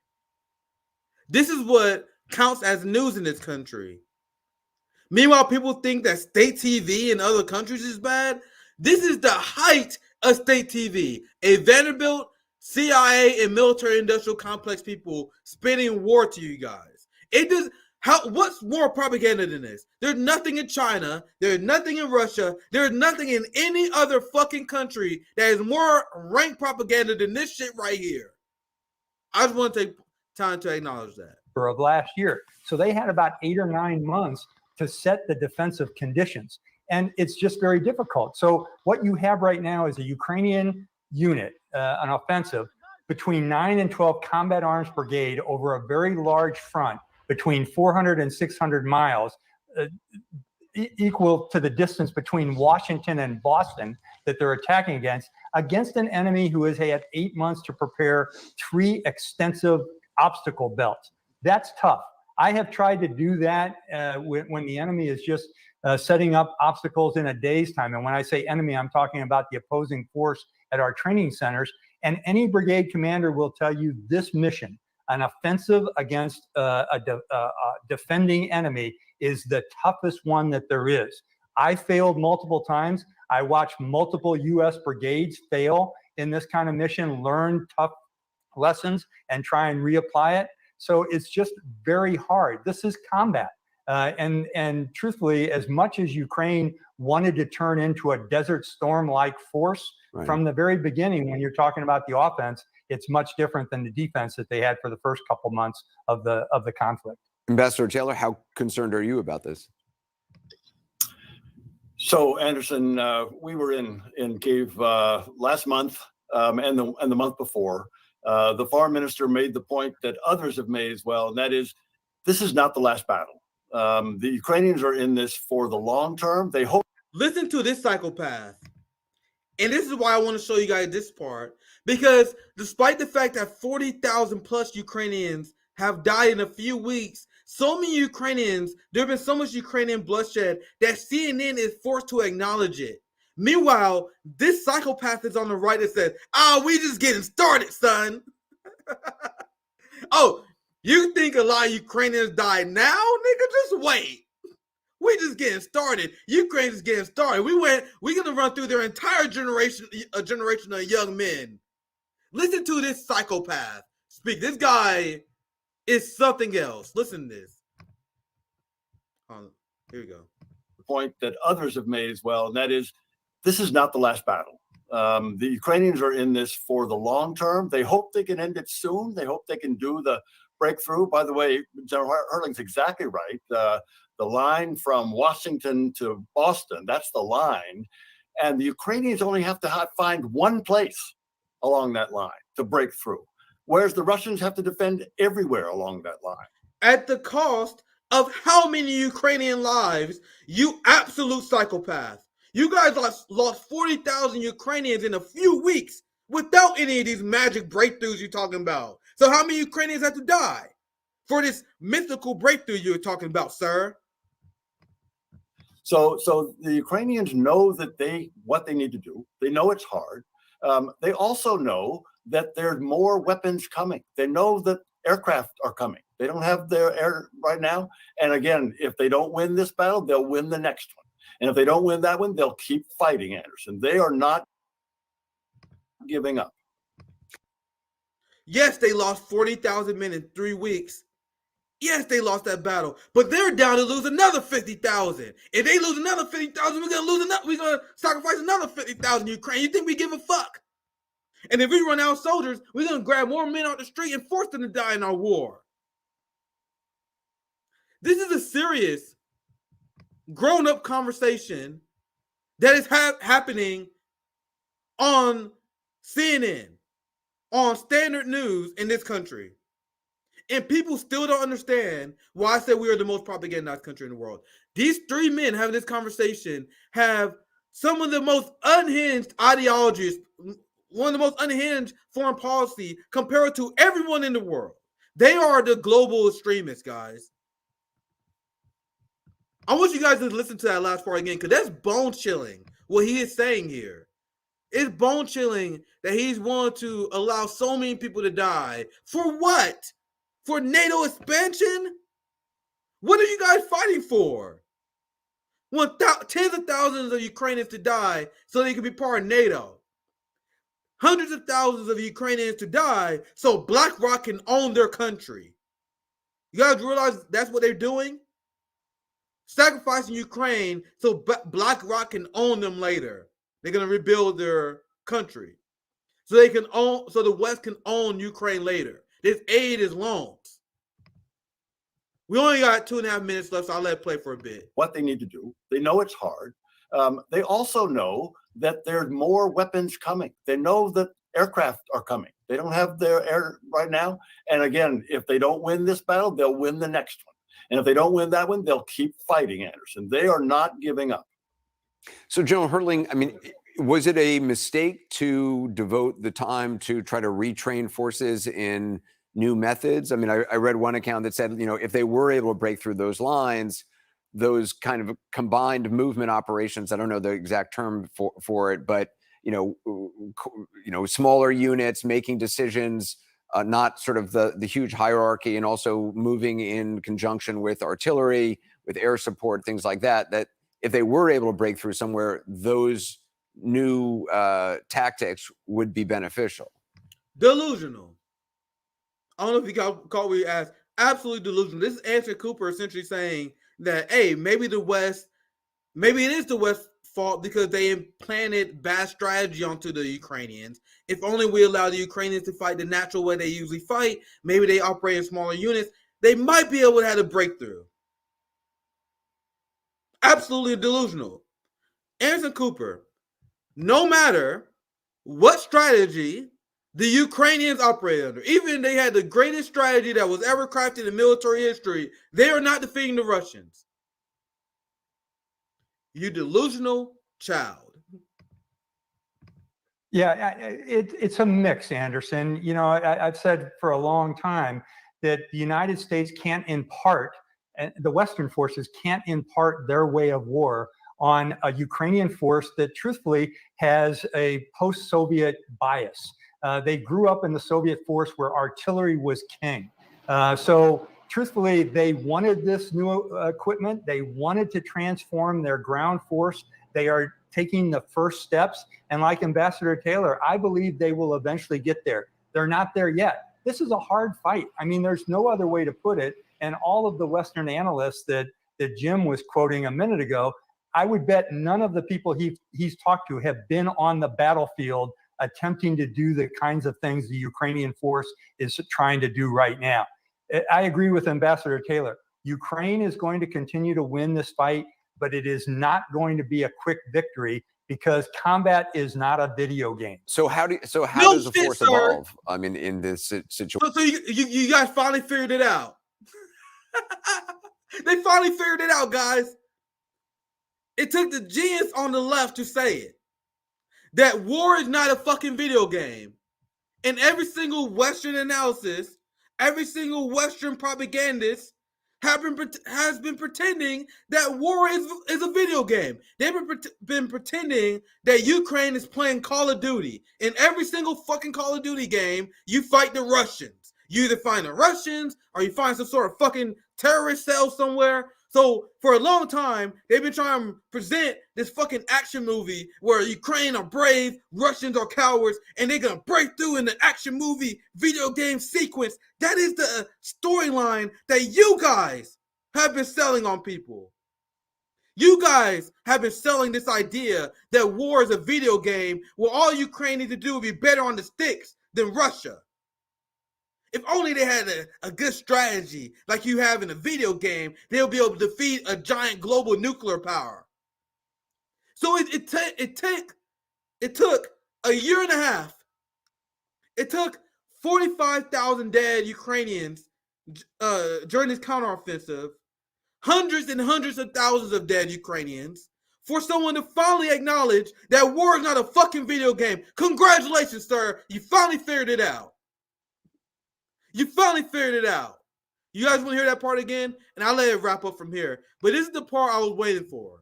Because they acknowledged that they was deeply unserious children pushing video game bullshit by telling people that Ukraine ever had a chance to defeat Russia. Is trying to do right now. I agree with Ambassador Taylor. Ukraine is going to continue to win this fight, but it is not going to be a quick victory because combat is not a video game. So how does a force evolve? I mean, in this situation, is it more training? Is it the new weapons that the ambassador was talking about? Is it going back to tactics that may have worked for them before? I think it's a little bit of a mix. What tactics? If only they went back to the tactics that worked for them before. Why do they have to go on the counteroffensive in the first place, Anderson? Because they lost a third of their fucking country because it was getting their ass kicked. So even as Ukraine is getting their ass kicked, as they lost a ton of territory, Anderson Cooper and them is still pretending that Ukraine has some sort of success. At no point in this war can you say Ukraine won, that this is a victory for Ukraine, that this is a great thing for Ukraine. And they still try to pretend. They're like, man, if only Ukraine went back to the good old days. If only it was like last year when Ukraine was winning. Sir, at no point was Ukraine winning this war. You delusional child. They will continue to use artillery. We have given them the cluster munitions that will help. They won't be a game changer, but it will be ammunition that they can use against. We gave them cluster munitions. We are enabling them regarding committing war crimes. We gave them cluster bombs and cluster munitions that's going to kill and harm their own civilians. So now they have a greater chance of winning. How does that make sense? These people are military minds. They are experts in this field, but they sound like fucking morons because they are. Defensive position. But they are also learning as they grow, too, Anderson. You know, our training learning, centers, guys. Oh, they're learning. Oh, man, it's only 50,000 men died. Come on, man. It's the cost of learning. Yeah, we 40,000 dead there. 40,000 there, yeah. At least the good thing is that we learned our lesson. Yeah, we got a lot of people who die in this war. Yes, we wasted billions of dollars, but isn't the most important thing the friends we made along the way? We made friends along the way. We had a learning lesson at the end of the episode like Family Guy. So isn't it worth tens of thousands of Ukrainians dying because we're learning lessons? He didn't really said that. Will be ammunition that they can use against defensive position. But they are also learning as they grow, too, Anderson. You know, at our training centers, we say we learn and grow every day. And had even kind of... They're learning and growing every day. Few thousand there, a few thousand dead here. We learning, guys. we really having some character development during the course of this genocide of an entire generation of Ukrainian men. These people are hilariously psychopathic. Hilariously psychopathic. Absconds the fact that we're failing on many times in getting scar tissue. The Ukrainians are learning how to conduct operations against these very intense and dense, complex obstacle belts. They will continue to learn and grow. They will find ways to overcome. They have a good morale in their force. They have great leaders, things that the Russians do not have. Ambassador Taylor, there was this Ukraine peace summit. They won't stop the propaganda even as they are forced to admit they are getting their ass kicked. Yeah, we get our ass kicked, but Russians suck, don't they? We only got a few more seconds, man. This clip is fucking hilarious to me. In Saudi Arabia last week, China opted to send a delegation. Any takeaway from that, in your opinion? The Chinese showing up for that is amazing, Anderson. That's a demonstration that the Chinese are, I think, starting to edge away, trying to edge away from the Russians. I mean, they know that, so the Ukrainians, that was an Ukrainian idea to have this summit, and the Chinese knew it, and all the other 41 nations knew it. They knew that the Ukrainians were going to make the presentation that President Zelensky has made, and it says once the Russians are out of their country, they'll sit down and negotiate. And territorial integrity, which means Russians out of the country, was agreed by all of those nations, apparently, according to the discussions. Do I even have to explain why that's bullshit? So China, they pretend it's shocking that China is calling for peace. China has always called for peace. China presented the Chinese peace proposal that called for Ukraine, Russia, and the West, everyone to respect the territorial sovereignty of other countries. And after being told to respect the sovereignty of other countries, which include Crimea, which include Odessa and the Donbass, who want to be part of an independent country that Russia supports, right? They said no. And this guy is pretending that Ukraine is fighting a defensive war. Ukraine said, Zelensky said, there will be no peace unless they return Crimea. Crimea, where 80 to 85% of the population want to be part of Russia, a largely ethnic Russian country. You have Odessa, you have the Donbass, ethnically Russian territories that Ukraine wants to force to be Ukrainian. But they're pretending that Zelensky is fighting a defensive war. That's why Lula called them out. That's why Xi Jinping called them out. They say you cannot be a serious activist for peace if you're calling for Russia returning Crimea, because that is not happening. That is absolutely not happening. They're deeply unserious on the side of peace if you're saying that the only way we are going to end this war is Russia pull out and then we get Crimea, because as Lula says what Zelensky and Ukraine want is essentially a full-fledged surrender on the side of Russia. And that is not how serious people negotiate for the end of wars. So anyway, there's going to be a lot more segments where corporate media is going to be forced to acknowledge this failed counteroffensive, this failed strategy by the West. Let's see, are there any more articles? Because who else is acknowledging this reality? I can't wait. Here's an article from Vox. I haven't read it. Oh, here it is. Look, I gotta read this and do a breakdown on this article tomorrow. I see this. What went wrong in Ukraine's counteroffensive? Even Vox is forced to acknowledge this. And as you guys saw in the clip, that guy like, come on, man, we gotta acknowledge that video game, that war is not a video game. You guys been pretending it was a video game since the start of this war. Well, you guys thought that Ukraine was going to defeat Russia. So I'm going to keep covering this. This is very satisfying because, once again, RBN called it from the very, very fucking beginning. Because our position, we are the only side that actually care about the Ukrainian people. So I'm going to read last few super chats and we wrap up.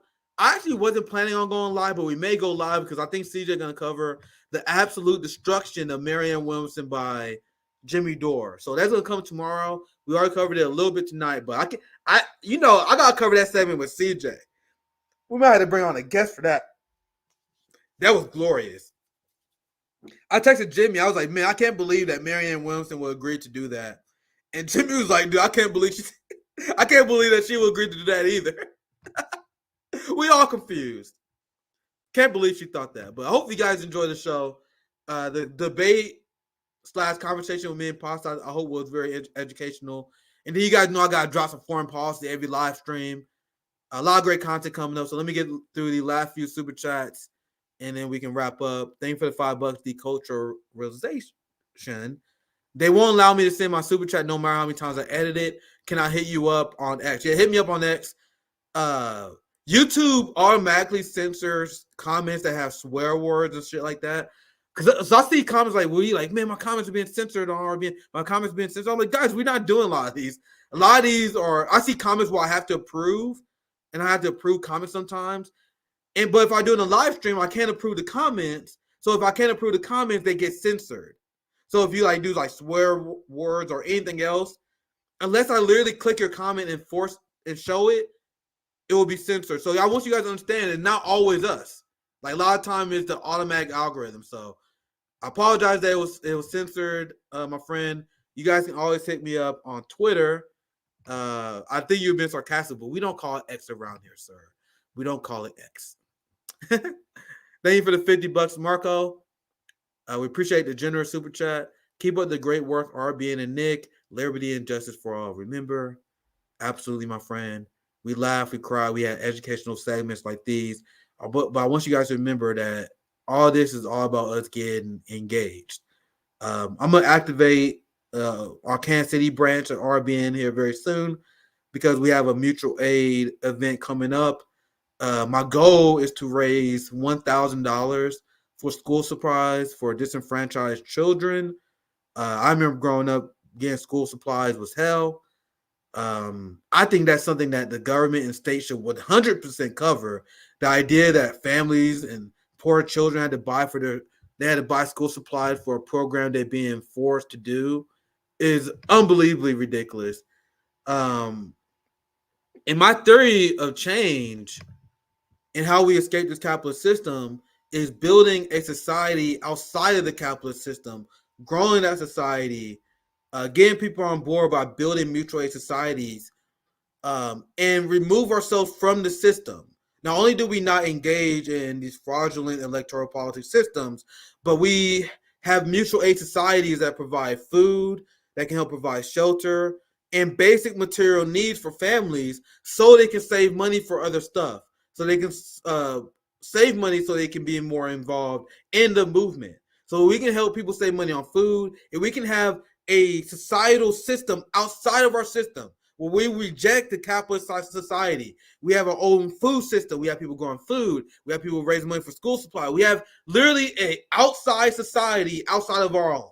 We have our own socialist alternative society that is upheld by mutual aid. And then as we grow enough people through this movement, we then get revolutionary. In these societies where we are against school supplies, in these societies where we helping funding people clothes, we helping funding people food. Sabby's having hit her Boston Drive. We doing tour for the poor. We are helping people read and we getting books for people. While we're doing that, we also have a gun club. We also have a martial art club that I want to start. We build a self-defense. We build a community. This is how we build a revolution. And I want you guys to understand the Dr. Cornel West campaign is a scratch of a surface. It's nowhere near done in terms of what we're trying to accomplish. It's so people can get engaged. Dr. Cornel West in no electoral politics is going to save us at all.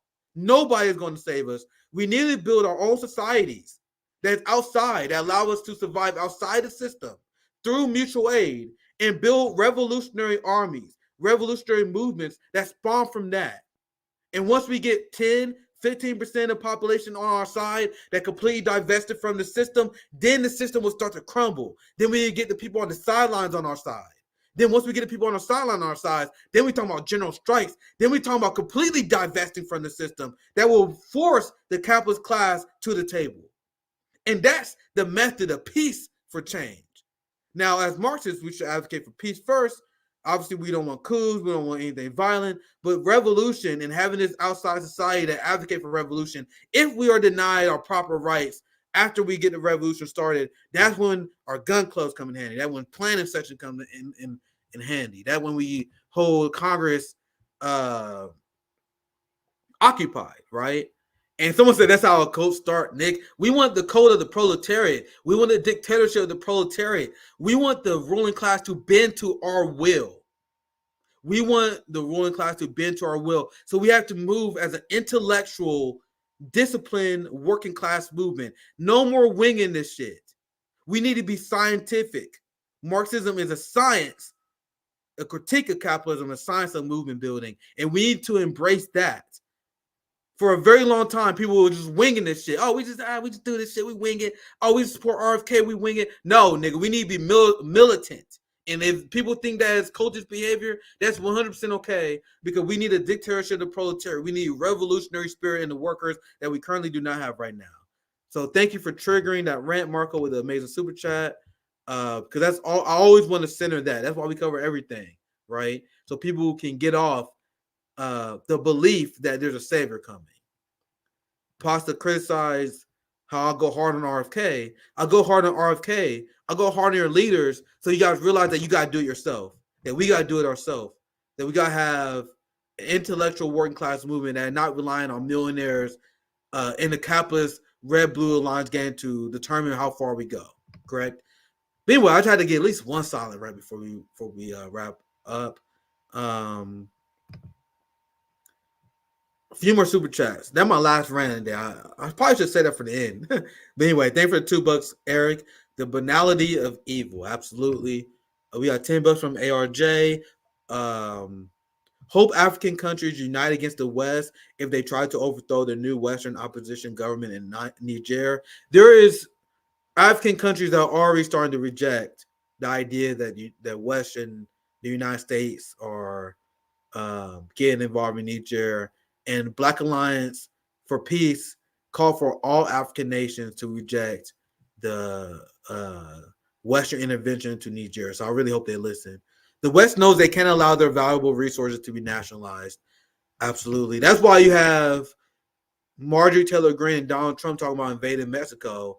It's not about the cartels. It's about the fact that AMLO talk about nationalizing lithium. So it's all about that. Western imperialism taking an L on the Ukraine proxy war with Russia. We absolutely love to see it. Absolutely love to see it. So I think we got all the super chats out of the way. I think the last one from ARJ. Let's hope the Ukraine learn fast enough that they are just a meat grinder for the West and will be owned by the neoliberal capitalism for generation. I hope Taiwan understands that, right? The Ukrainians were completely tricked. The Ukrainians were completely tricked because they've been heavily propagandized. They have Nazi elements that intimidate people in Ukraine. But I really, really hope that the Taiwanese people realize the West don't have their best intentions. There are polls that show around 80 to 85% Taiwanese people that support the status quo, and the status quo is them being part of one China, them having a friendly relationship with China. And this is why there have been a lot of shit in Taiwan in elections, because I think a lot of people in Taiwan realized they were being used. You have Victoria Nuland that visited Niger, and they essentially told her to get the fuck out because they realized, and they're smart enough to realize that these people don't have their best intention. That's what we hope for them. So with that said, I hope you guys found this conversation, this Nick at Night, to be very educational. I apologize you guys haven't had a lot of Nick at Night recently. Please show some support for these episodes to help me keep going with these. Having this debate with Pasta was very enlightening. I try my best to break up the echo chamber of RBN. That's why I try to have these debates. There are not many people that have the balls, and there are people who don't challenge. You have the Vanguard. You have Zach and Gavin that's running for their fucking life. There are people that tag you guys. The only reason I know this is because people tag me. You have people tagging Zach, Kyle Kalinske, all these white social democrats, and asking them to debate me, and they refuse to do it. They are in shambles. They are afraid to death. Pasta is not. So props to Pasta for calling me out on the timeline and coming on the show to have a conversation where I think we got a lot of agreements in. I think we got a lot of important points. And most importantly, these debates are meant to be educational. I hope you guys got to see that exchange. I hope it was some sort of intellectual worth and value to you guys. So with that said, maybe we'll do Nick and CJ tomorrow. I got to hit CJ up. I think CJ is chomping at the bit to cover the Jimmy Marianne Williamson interview because that was something else. Jimmy Dore completely body slam, power driver, choke slam Marianne Williamson through the table on his show. Only seen a few clips. I can't wait to watch all of it. So that's probably what we're going to cover tomorrow or maybe Friday. We're not live tomorrow. We'll be live on Friday. On Thursday, we tend to have the Sabby and JB show. So that will be our guaranteed programming for tomorrow as well, the Nick and CJ show. Friday, we also get Sabby show on the RBN network as well. And then we got Sunday with the JB show. And then we got I have a lot of great guests coming up for you guys as well. I don't want to spoil anything yet, but we've been bringing a lot of banger guests on, and we literally just getting started. So I appreciate all you guys for tuning in. I hope you guys actually got something of value in this live stream. So thank you guys for watching. And if you guys want to support Aaron, who helps me produce these shows, who helps us cut and edit clips, and who help make the thumbnail, I had the link to our Patreon and the GoFundMe in the description where we give Aaron a cut because we want to make sure that everyone has paid their fair labor value here at RBN. That's something that we value highly. So if you want to support the show, support our growth and our road to 50K, please support our Patreon, GoFundMe, and Venmo if you want to leave a tip. Buy us a coffee, get us something to eat. That'd be definitely appreciated. So much love to all you guys. Hope you guys have a great night. Bye.